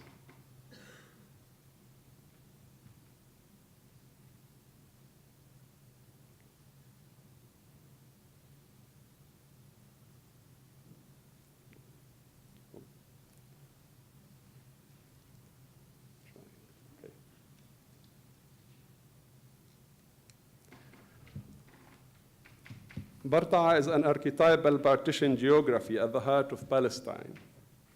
The western part belongs to Haifa, and its residents are Israeli citizens, while the eastern part belongs to Jenin, and its residents are Palestinian citizens. The partition, unification occurred 3 times. Barta'a was divided by the 1949 armistice. The western part fell under Israel, while the eastern part fell under Jordan. From 1949 to 1967, travel between the 2 parts was almost impossible. After the construction of the apartheid wall in 2003, East Barta'a became a gated community in a closed military zone. It is located between the Green Line and the apartheid wall, known as Barta'a Enclave. Inhabitants have been designated long-term residents and fated to obtain permits almost for everything from giving birth to be buried. In this schizophrenic reality, people of Barta'a live within their partitioned town and partitioned lives. In life and death, the story of child martyr Muhammad Kabaham says it all. I'll show you a short video. الشهيد محمود كبهة كان متوجه من بيت سيدو مع سيدو من الطريم وعلى حاجز برطعة وهم جايين بدهم يدخلوا على برطعة. تم إطلاق النار عليه من الحاجز من قبل جنود الاحتلال الإسرائيلي واستشهد على الحاجز فوراً. كم كان عمره الطفل؟ كان عمره 6 سنوات 7 سنوات هيك شيء. هو من برطعة الشرقية نعم. ولا الغربية؟ لا من برطعة الشرقية. نعم. تحكي لنا امتى تاريخ انفصال البلد؟ انا بعرف انك عملت دراسة الماجستير عن البلد، بس تحكي لنا هذه نبذة بسيطة عن البلد. تاريخ انفصال البلد مش في نكبة ال 48، هي في ال 49 سلم التسليم مع العديد من قرى المثلث، وكان من ضمنهن نصف قرية برطعة اللي قسمت لقسمين، قسم سلم تحت الاحتلال الإسرائيلي وقسم بقي تحت الحكم الأردني. نعم. في شهر 4 49 نعم. وزي ما شفنا انه في مقبرة ثانية، المقبرة القديمة للبلد، وبعدين بعد الانفصال قسمة البلد كأنه صار مقبرتين. نعم، كان مقبرة واحدة للبلد، كان مدرسة واحدة للبلد، كان مسجد واحد للبلد. فبعد الانفصال اللي هو من 49 وبكيت منفصلة حتى نكسة 67، في أثناء الانفصال هذا صار مدرسة لكل قرية، مسجد لكل قرية، مقبرة لكل قرية. نعم. الآن البلد بحكم العادة ظلوا يدفنوا الشرقية في الشرقية والغربية في الغربية، ولا إيش النظام؟ نعم، في حكم العادة وفي حكم القانون إنه في الشرقية في الشرقية والغربية في الغربية، لأنه الغربية تحت الحكم الإسرائيلي وبيحملوا الهويات الزرقاء. والناس ملتزمين بهذا القرار؟ نعم نعم أكيد ملتزمين، لأنه الشرقي ممنوع يدفن في القسم الغربي، ولا الغربي يدفن في القسم الشرقي حتى في حالة الموت. نعم، حتى في حالة الموت. My second question is how to perpetuate the resilient agency of the living subjects after death. In addition to the vandalizing gangs like Tag Mechir and Noar Hagvaut, Israel has been orchestrating state crimes beyond the partition effect, most of which have been documented by Muassasat al-Aqsa and Adala. Cemeteries have been confiscated, bulldozed, and often converted into swimming pools, playgrounds, and even hotels and museums of tolerance and centers for peace, a phenomena that requires special intellectual agility and ethical audacity to exhume Israel's immorality. In response to Elie Wiesel, who stated a full-page advertisement in 4 major American newspapers that Jerusalem belongs to the Jewish people, Rashid Khaldi criticizes Wiesel's racism and Israel's self-righteousness as denial of Palestinians and their belonging. In particular, he exposed the cruel, unfeeling spirit that informs Israel's policy in Jerusalem and in the systematic violation of Mamela Cemetery, Maqbarat Ma'manullah, the oldest Arab burial ground in the city. In addition to building a shopping center and a parking lot, the Israeli project that Wiesel endorsed included plans to build, ironically named, a Museum of Tolerance in the northern part of the cemetery. The picture on the left is part of that project. Leaving Jerusalem to Jaffa, we go from building tolerance to constructing peace, literally, on the Palestinian pawns. Walking along the remaining part of Jaffa Marina, one does not miss the Paris Center for Peace, founded in 1996. It has been normalizing Israel's racist regime and concealing Paris's record as a war criminal, from Israel's nuclear arsenal to the first Qana massacre. Yet the center itself testifies to a graver crime. It is built on the northern part of Al-Kazakhana Historic Cemetery. The center appears on the right side of the image. Jaffa's burial grounds are living witness to the brutality of Israel's legal system, which I do not wish to interpret, but rather to refer to 2 crimes it entails. The first is denying Palestinians the right of burial in their native hometowns unless they died there. The story of Ibrahim Abu Lughod is an archetype. It was narrated by Edward Said and Mahmoud Darwish, in addition to the touching account by Layla Abu Lughod, who describes the Kafkaesque ordeal of 2001. To ensure burial in his hometown, Abu Lughod's family were told not to announce his death before bringing his body to Jaffa, for if he was declared dead elsewhere, including Al-Maqasid Hospital in Jerusalem, the Israelis would prevent his funeral from reaching Jaffa. Today, his body rests there. His tomb is on hilltop overlooking the unspeakable center for war. The second crime is the transferring of ownership of Palestinian lands to companies complicit with the State of Israel under the Absentees Property Law of 1950. It allows the notorious custodian of absentees' property to appropriate the land and property of anyone considered an absentee. those who left their residence between November 29th, 1947 and September 1st, 1948. The Waqf properties were not mentioned in this law, yet Israel gradually put them under the same category. In 1965, Israel created Lijan al-Umana, boards of trustees, who are local collaborators in Jaffa and other mixed cities. The distrustful trustees facilitated such transfers under the mentorship of attorney Ilan Sherkon, ironically enough, nominated by the State of Israel as the Jewish custodian of Islamic Waqf. Throughout this process, the real absentee were morality and justice. Penetrating the indigenous communities and co-opting their leadership bear a great resemblance to what happened to the Native Americans. Yet the devotion of the Jaffans has been unmatched in fighting such a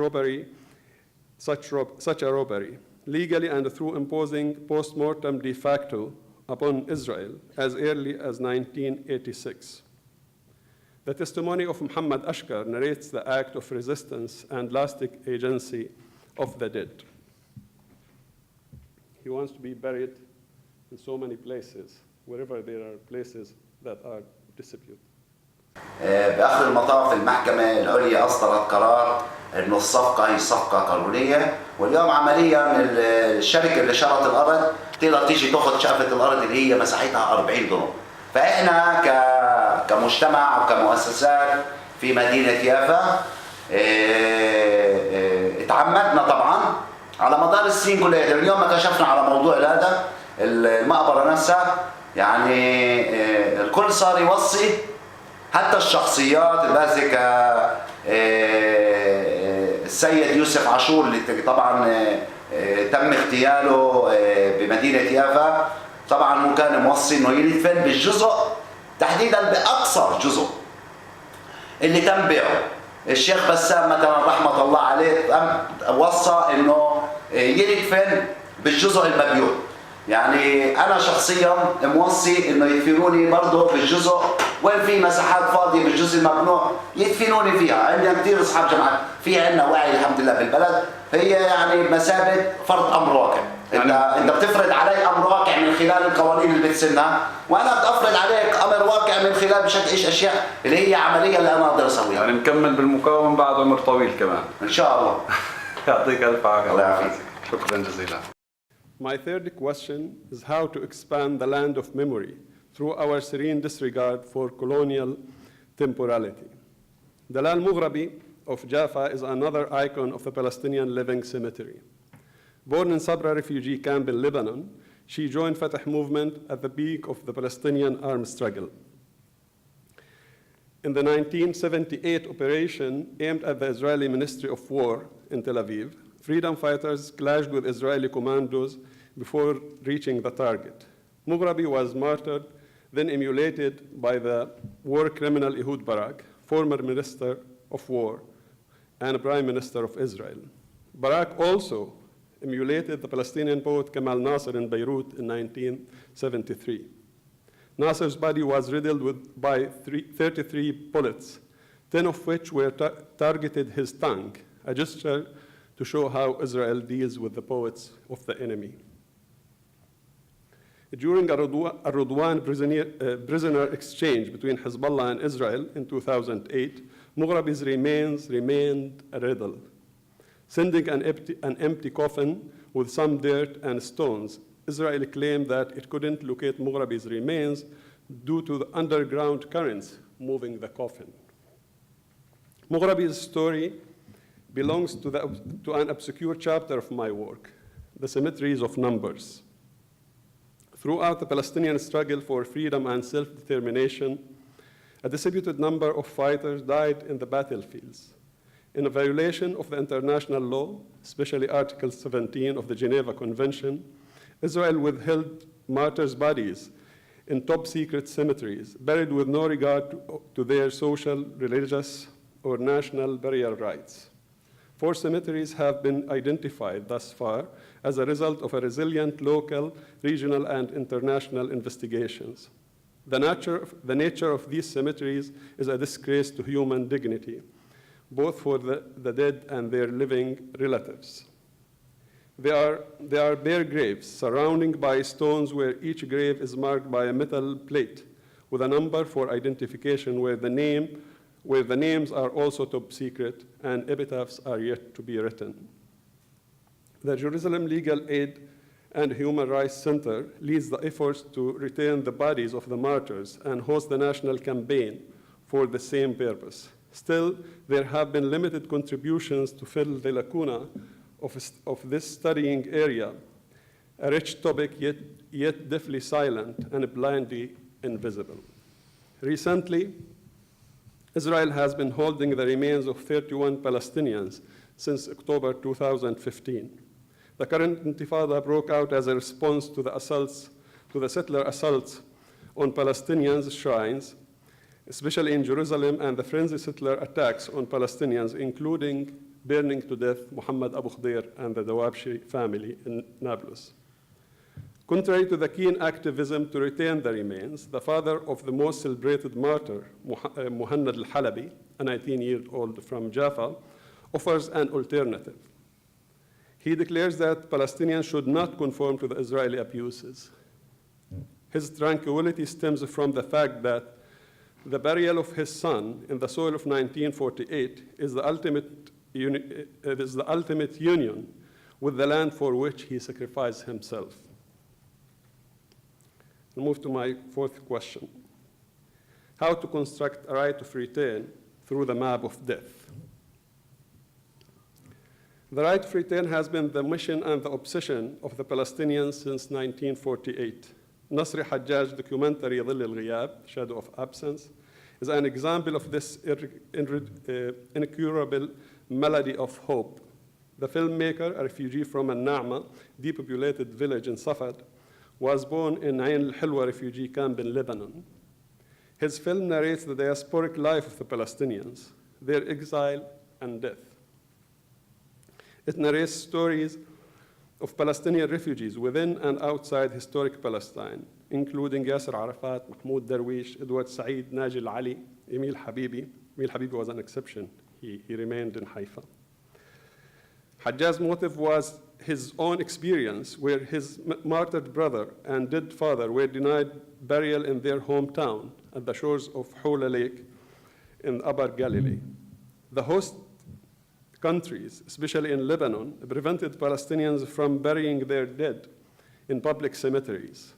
House yards, gardens, playgrounds, and even narrow alleys within camps, thus metamorphosized into democratic cemeteries for Palestinians, Arabs, and internationals fallen for Palestine. The narrow spaces seem to have purified both death and exile. Through the age of global citizens, not only living Palestinians, but the dead, were capable of creating new fleeting and situational identities. Through the mosaic range of religious, ethnic, and cross-cultural affiliations, Palestinian cemeteries transcended the conventional taxonomies of necropolitics. They became more of heterotopian spaces in which there are no signs of social hierarchies, but rather human hierarchies of resistance. Yet the collective right of the dead was attainable. The collective right of return of the dead was attainable in a unique case, in Kufr Bir'am, a village in North Palestine, Safad district. In 1948, the inhabitants were expelled and never allowed to return. In 1951, the village was declared a military zone. And on September 17, 1953, Israel carpet bombed the village while its inhabitants watching from a nearby hill, later named the Wailing Hill. This was an ethnic cleansing policy known as retroactive transfer Israel used between the years 1948 and 1968. While Kibbutz Bar'am has been thriving on part of the ghost village, the indigenous inhabitants have been denied right to return alive, yet allowed to be buried as of 1973. The tragic ordeal continued in spite of the false promises from Israeli officials, Supreme Court rulings, and high-profile appeals from religious figures, including that of the Pope of Rome in 2003. Another example of prolonged agency of the dead is captured by Father Afif Makhul. There's another short video.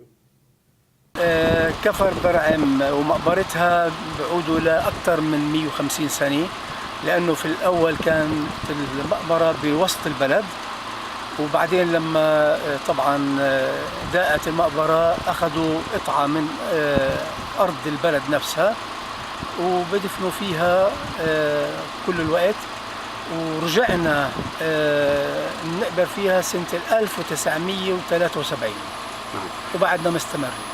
نعم. المقبرة الحالية الوضع القانوني الناس بيقدروا يدفنوا بس بيقدروش يرجعوا. مظبوط. نحن عم نرجع أو أولاد برعم عم بيرجعوا أموات لإلها، أما للقرية مش عم نقدر نرجع لأنه في أسباب اللي هن بيعدوها بالنسبة لنا نحن ما بنعداش. الاحتفالات بالأعياد برضو تقام المراسم بشكل عادي وطبيعي. بشكل عادي، الميلاد، أحد الشعانين، الفصح، وكتار من الشباب اللي بيحبوا يتكللوا مراسيم الزواج بتكون بالكنيسة، وفي من الأولاد اللي بيتعمدوا كمان بالكنيسة، وغير مناسبات دائما حاضرين نحن لإلها. المقبرة هي طريق العودة والحياة، بتعتبرها في هاي الحالة للبلد؟ نحن بنعتبر إنه أمواتنا فيها إني أحياء. I'll move to my last question. How to negotiate a basis for a unified struggle against colonialism through the democracy of death. Al-Muqata'a of Ramallah, a former British, then Israeli prison and center for torture and interrogation, hosts the mausoleum of the most renowned Palestinian after Christ, Yasser Arafat.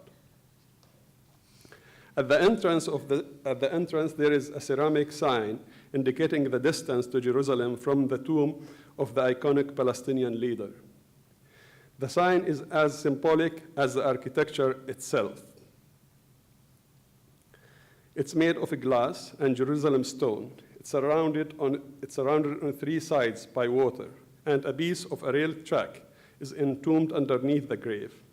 It was built on a natural spring to signify the temporality of the grave and to show how the Palestinians desire to move it to Jerusalem, Arafat's place of birth and the lingering capital of Palestine.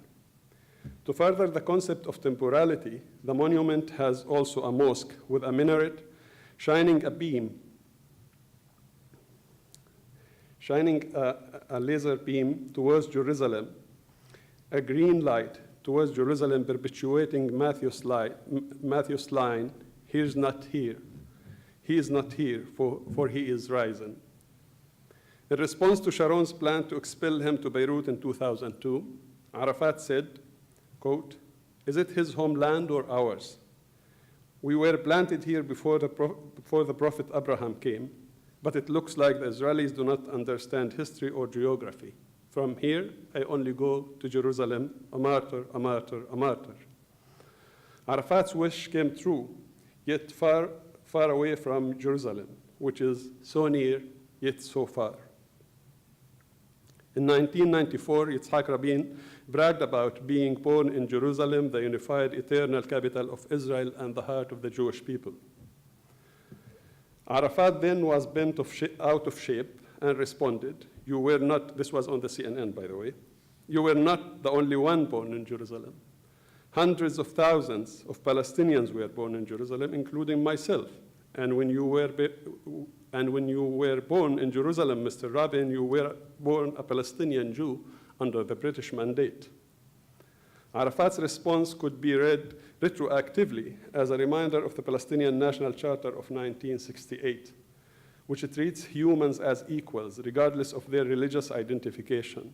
The quotes in response to the two Israeli war criminals are meant to render a basis for a unified struggle against colonialism.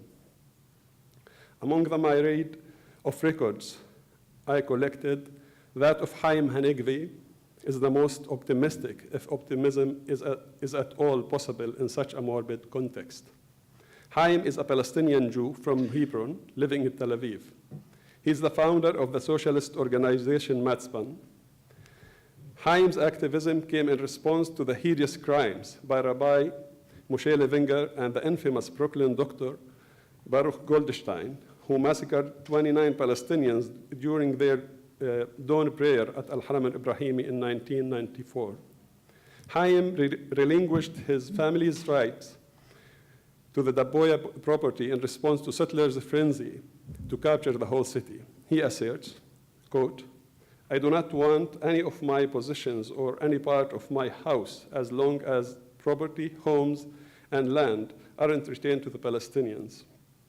The day the Palestinians get back their rights taken from them in 1948 is the day I will come back and say I also have a house," unquote. In return, he has one request from the mayor of Hebron.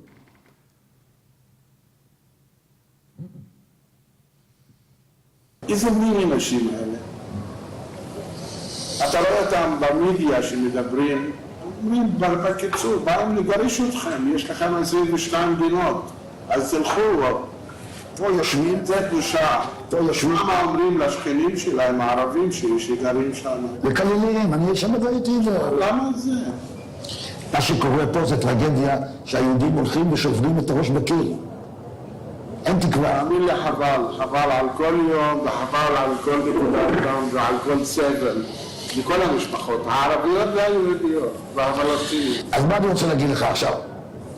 אני רוצה להיקבר בחברון. אני לא אלך לבית הקברות היהודי בשום אופן, כי בית הקברות היהודי זה בשליטה של המתנחלים. אני מבקש קבורה צנועה בבית קברות מוסלמי בצד. תאמין לי. אני מתרגש. תאמין לי, אני מתרגש. גם אני מתרגש שאני אומר לך את זה. רק שאני שומע את זה. חיים, אתה כל הזמן, אהלן וסהלן. אתה בן העיר, אתה חברוני, וחברוני אותנטי, אסלי. וזה בשבילנו זה כבוד. זה בשבילי כבוד, בטח זה כבוד. באמת זה כבוד בשבילנו. אתה בן אדם חיים. אני לא רוצה להגיד יותר מהמילה בן אדם. זה הכל. זה הכי חשוב בעולם, שכולנו נהיה בני אדם.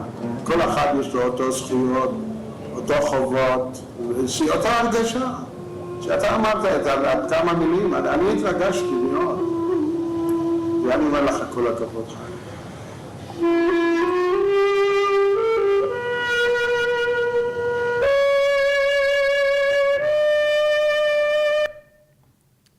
Okay, I cannot agree more.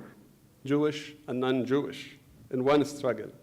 Palestinian and non-Palestinian in one struggle against the settler colonial state of Israel. If life in our country is impossible and death is negotiable, then poetry is still possible. After Auschwitz, after Qana, after Gaza. English for me is a hardship, but reading poetry in English, I think, is a crime.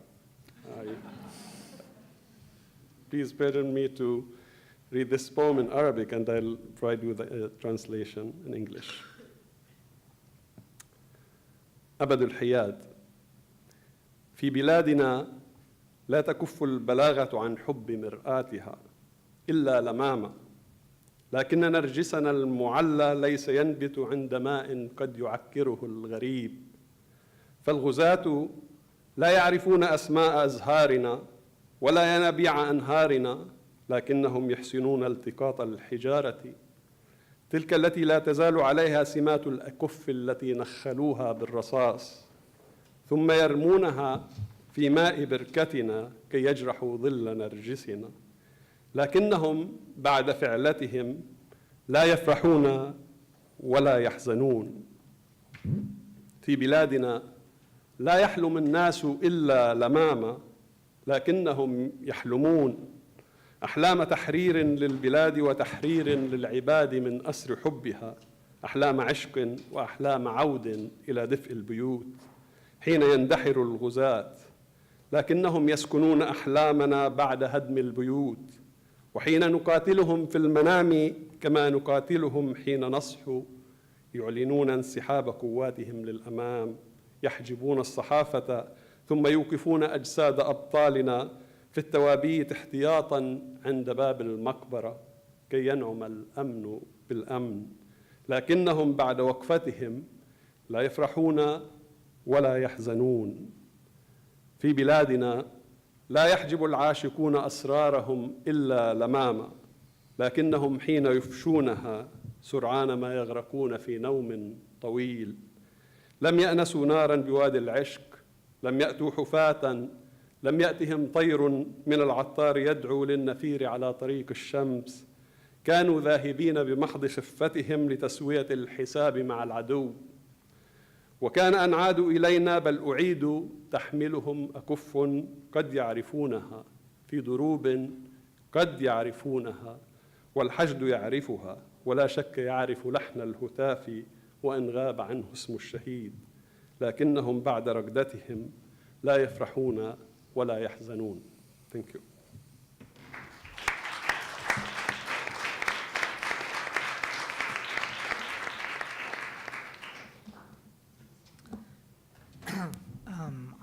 What are we going to do with regard to time?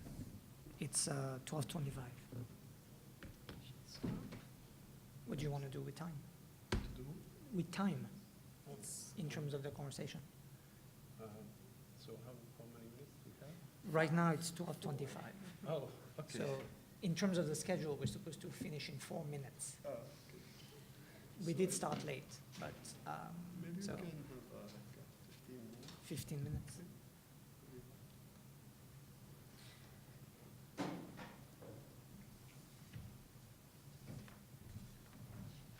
Well, after such a poem, I'm not sure that speaking is not a crime. But I guess I'll just maybe start with a question. I was struck by the fact that the three beautiful papers that we've heard, for which I should start by thanking you, are obviously relating, first of all, to death and to massacres and to genocides. One of the interesting definitions of genocide that I heard recently was offered by Richard Rechtman, who works on Cambodia and Cambodian refugees. And one of the propositions he makes is that genocide is the interruption or the severing of a relation to the dead.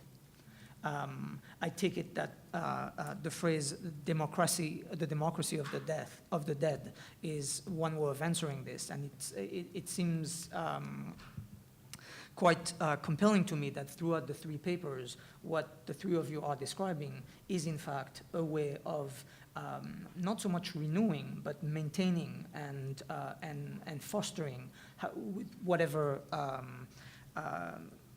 Insurmountable obstacles, right? The impossibility of poetry, but also the impossibility of maintaining a relation to the dead.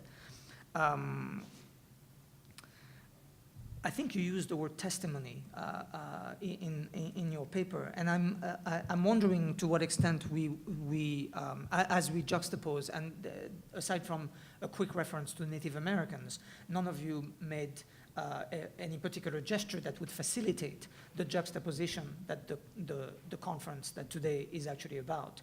And I'm not sure that I would want to offer particular thoughts on that, except to be struck by something which I guess, again, can be read positively, the democracy of the dead, but also strikes me, and there were a number of moments that were speaking to this, to the fact that this is not, you use the word hope, but this is not quite an affirmation of hope. That if what we are moving toward is, if the only possibility that remains is to affirm any other impossibility but the one to care for the dead, we may be a little far gone, which of course we are. But I'm also wondering if any of you would want to address the question of memory that seems to be articulated throughout. I think perhaps, Abed, you are the exception, although you did use the term memory. You started us, in fact, earlier today by asking whether before reconciliation we could speak of conciliation. I'm wondering, it's a bad pun or something, to ask whether before remembering there might be something like membering, and in this case would be something where democracy, which seems ever further away, would do something where the living are doing something else than remembering. Obviously, this is not a critical question. The point would not be, well, let's stop remembering. Although I have in mind Yehuda Elkanah's suggestions back in 1988, I believe, where he proposed that what Israeli Jews should be doing is in fact forgetting. And of course he was referring to the Holocaust, and that perhaps it is time to actually forget. Now, there's no symmetry and there's no equality in this context, but I'm struck by the fact that memory seems to be the kind of organizing moment here. Again, it's not entirely the case because the practices, the rituals, the poetry, the democracy of the dead are not quite identifiable as practices of memory, and yet they could be mistaken, they could be misunderstood as that. And so given the still reigning discourse of memory, the discourse of witnessing, is there something in the particular juxtaposition, the different temporalities, right? I very much like the idea of resisting the temporality of the colonial, right? Which in fact the three of you are showing the temporality of the settler colonial, the temporality of destruction. I'm wondering whether we might have words, a kind of vocabulary for something that would not be understood as memory, as participating in the discourse of memory, if only because we also need, and that's why we need the poets, yes, a kind of imagination. Again, I take it that some of the phrases, some of the gestures, some of the rituals that were described are participating of that. I'm wondering whether the three papers together can actually indicate something else than memory. But anyway, thank you to the three of you. I don't know if you want to answer or whether we want to take some questions. I guess I'll leave it up to you. It would be wonderful to answer, but maybe we're being unkind. I don't know. It's your call. No, we are being very kind. Please.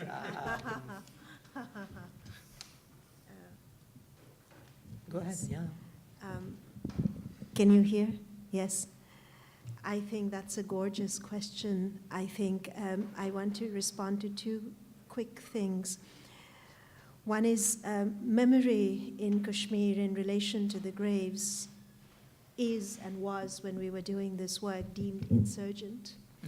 And there was something staggering about it because everywhere we went, there they were. You could see them. People knew to take them to you, and yet it was not talked about.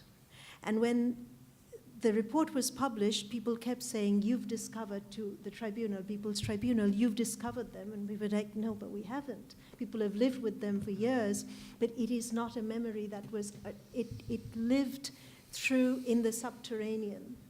Members of the community, members as in skin of the community, in skin and bone, but could not be articulated. And when articulated, there was no repository to hold it. And through these conversations, a thematic kept coming up. A people cannot be a people without history. And this is a denial of history by not being able to remember.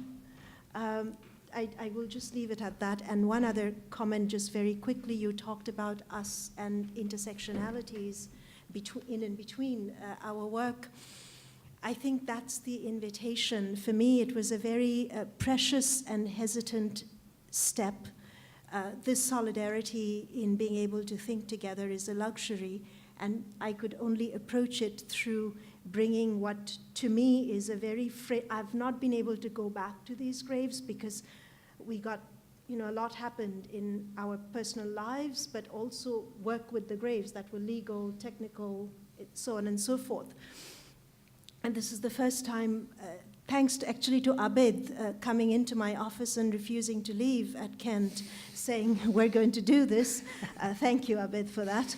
I took out the 18,000 photographs, and I thought, I'm going to look at them, and I'm going to remember. And then Atta Muhammad died in the middle of all this. So I don't know what else to say, but marking an intersectionality is just taking a hesitant step to territories uncharted. Simply that. Thank you. Yes.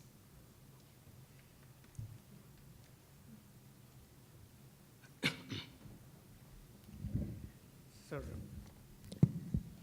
thank you for your comments. So I just wanted to add only a few things in relation to the term genocide and the idea and the notion and the practice of remembrance and memory. The first point is that we need to understand very clearly the politics of labeling something a genocide and something is not a genocide. There is a deeper international geopolitical aspect to it. That is why I was proposing in my paper that there have been not only forgotten genocides and also genocide by attrition, and the current international law and international human rights law is totally inadequate because it is still evolving, and approaching the genocide for people of Palestine, the Tamils, and all kinds of, there are several range of people, only from a simple international law perspective is completely inadequate. So we need to incorporate lots of other, sociological, anthropological, and several other issues. So we still need to work on it. That is point number one. And on the notion of remembrance and memory, speaking from the Tamil context, what's happening right now is the erasure of memory by the occupation and by the state, and also the erasure of material aspects of memory. So when I say the material aspects of memory, I simply mean the monuments. There are all kinds of other monuments and material aspects of memory that has been created for the past 30 years that have been systematically erased. The symbol is a bulldozer. And then cultural memory, erasure of cultural memory in terms of no language, nor a celebration or acknowledgement of Tamil culture in most of the official discourse, and also official discourses of reconciliation. The whole idea of reconciliation there, it does not start from the fact of acknowledging what happened. It is one of the South African lawyers once said, no to memory, no to history, no to violence. We cannot start from that. It first needs to be acknowledged. That is there. And second aspect is there is an inability to mourn. We do not have the right to mourn. So we're able to go from there because it's officially banned. You cannot simply congregate and mourn your death. Right? It could be an official ceremony organized by the sympathizers of the Tigers or the other people who have lost lots of their relatives. You cannot simply, that is why I call it a no closure. And third, is the most crucial thing is the appropriation of our memory and narratives and testimonies by others. For example, if I write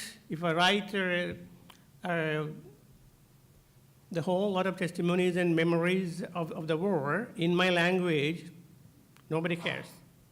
If somebody from the UK, former journalist or ex-journalist, or somebody from the US, or somebody from India based in Delhi, are working all the time based in Delhi, and then goes there and interviews couple of victims, and she or he comes out with a book, hey presto, that is the memory. It is okay if it is done in the spirit of solidarity, we would welcome it. But what happens is the other way. It always ends up saying, well, forget everything, now the war is over, now is the time for you to reconcile, everything will be over. This is the challenge.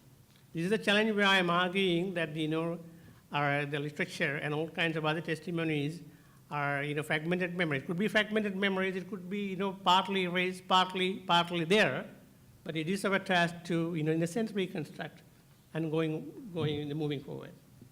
Thank you. Yeah, I have 3 points, brief ones, and they are more poetic rather than concrete answers. The first is about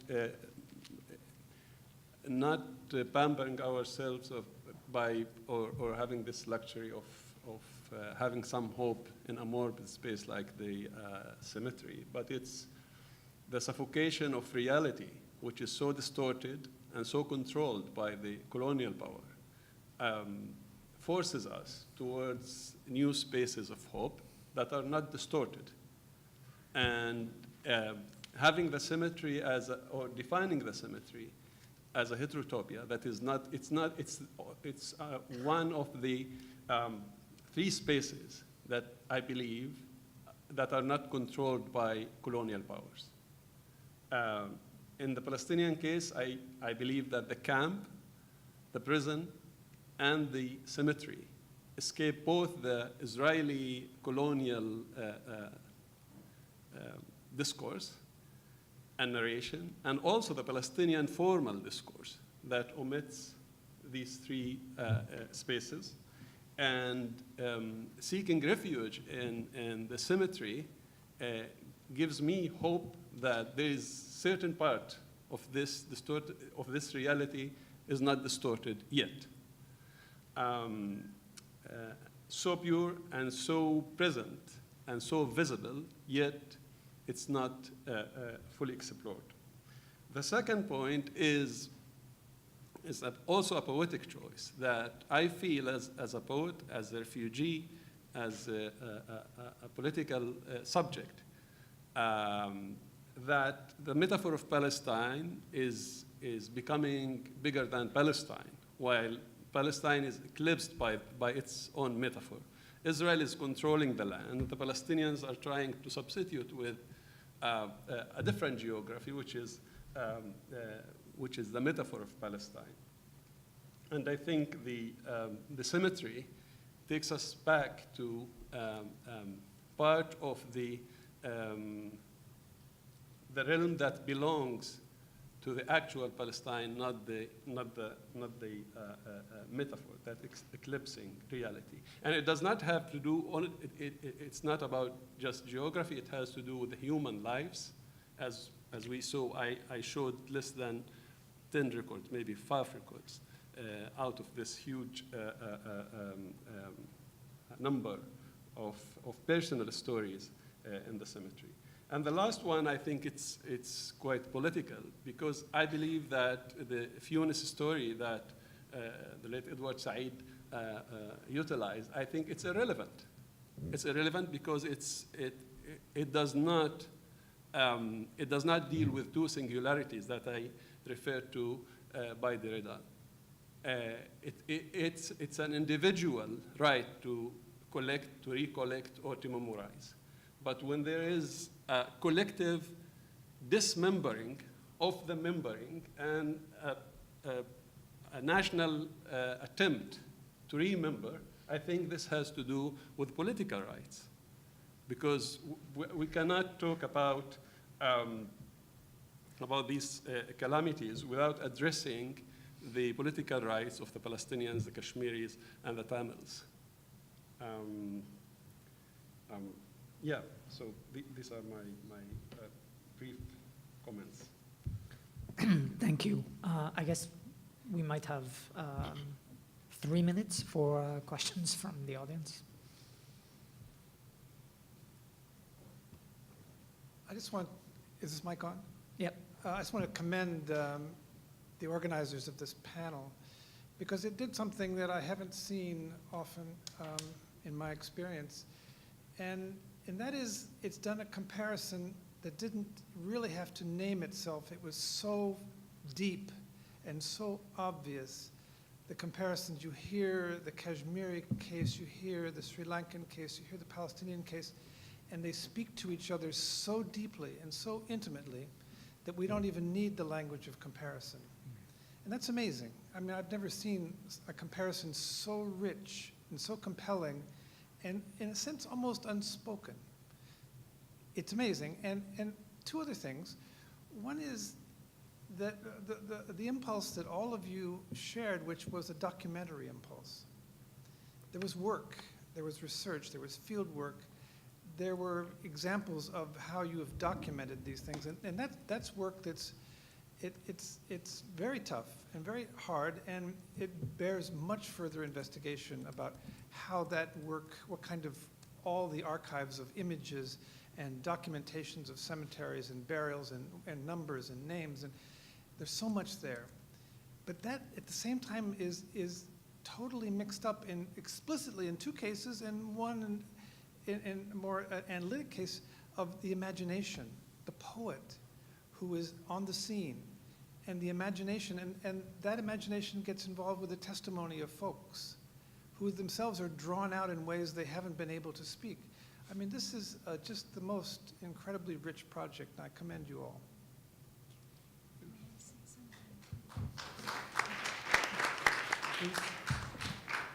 I want to thank you so much. Atta Muhammad passed away, so I cannot share this with him. But after we first sat and spoke, we went to see the graves, and it was too dangerous to talk there. So he came to our office in Srinagar the next day, and we sat and we talked for hours. And then I didn't see him for 4 months. I left Kashmir, I came back to San Francisco, then I went back. And 4 months later, when we sat and we talked, one of the things he said was that, you know, I was not dreaming. My dreams were literally trying to remember each grave, because he was not, his education was non-formal, so he could not document them. So he had kept them in his head, and he said, I needed to tell someone, so it was just not on me. Now it's on you. And then he said, you know, I have space in my head. I had a dream. I had a dream about my child. I had a dream that I wanted to eat some food. I woke up and I told my wife, I'm having dreams now. And they're in Kashmiri. I'd become so scared of dreaming in Kashmiri because all I could hear was the policeman's voice saying, dig and dig deeper. I just wanted to share that. I think he would be so delighted. Please. It's really a commendable job. I am from Kashmir. I have come here to New York about 15 days back, and I took the opportunity of coming here. And what Madam has done there, it is very commendable, because we have started in Kashmir now to document whatever atrocities the Indian government has done up till now. The one thing very important is that the burial people, the burial spots, besides the people who have missing, the people who have been killed, we have, at least in Kashmir, places in all what we call as mahallas. Mahallas means a district or a small place.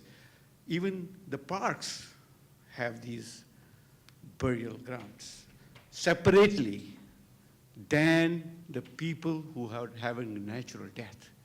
This is going to be the future remembrance of all our, what we have suffered under the Indian occupation. It's unfortunate, but the world is silent about it. And this conference gives it sort of, if it is publicized, that all the three places are similar. This is certainly because of post-colonial thing. They did not do the exact decision what it should have been done. And unfortunately, in a place like ours, there are so many collaborators that we have lost so many people without any settlement. Thank you. Thank you. I guess we'll take one more. We're already late.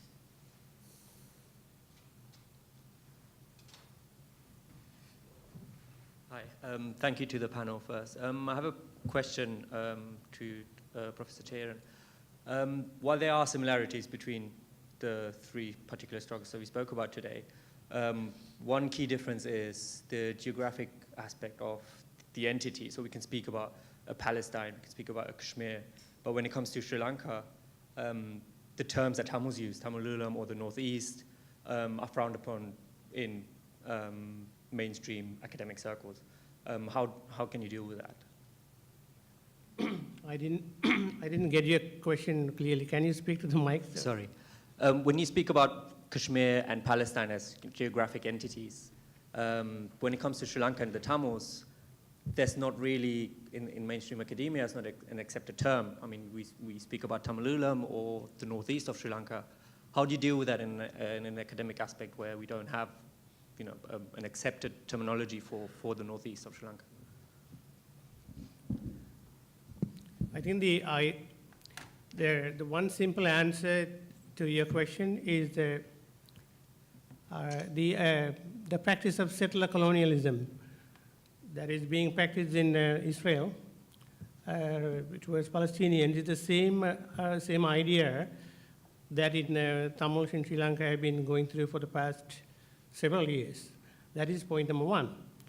And starting from 1981-82, actually, the Sri Lankan government has officially and unofficially received help from the Israeli state in terms of planning settlements in the strategic areas of the northern eastern part of Sri Lanka, where the Tamils are in majority. And that was a huge, and that was a time when the military intelligence and all kinds of other help from the Israeli state started flowing down to the government of Sri Lanka.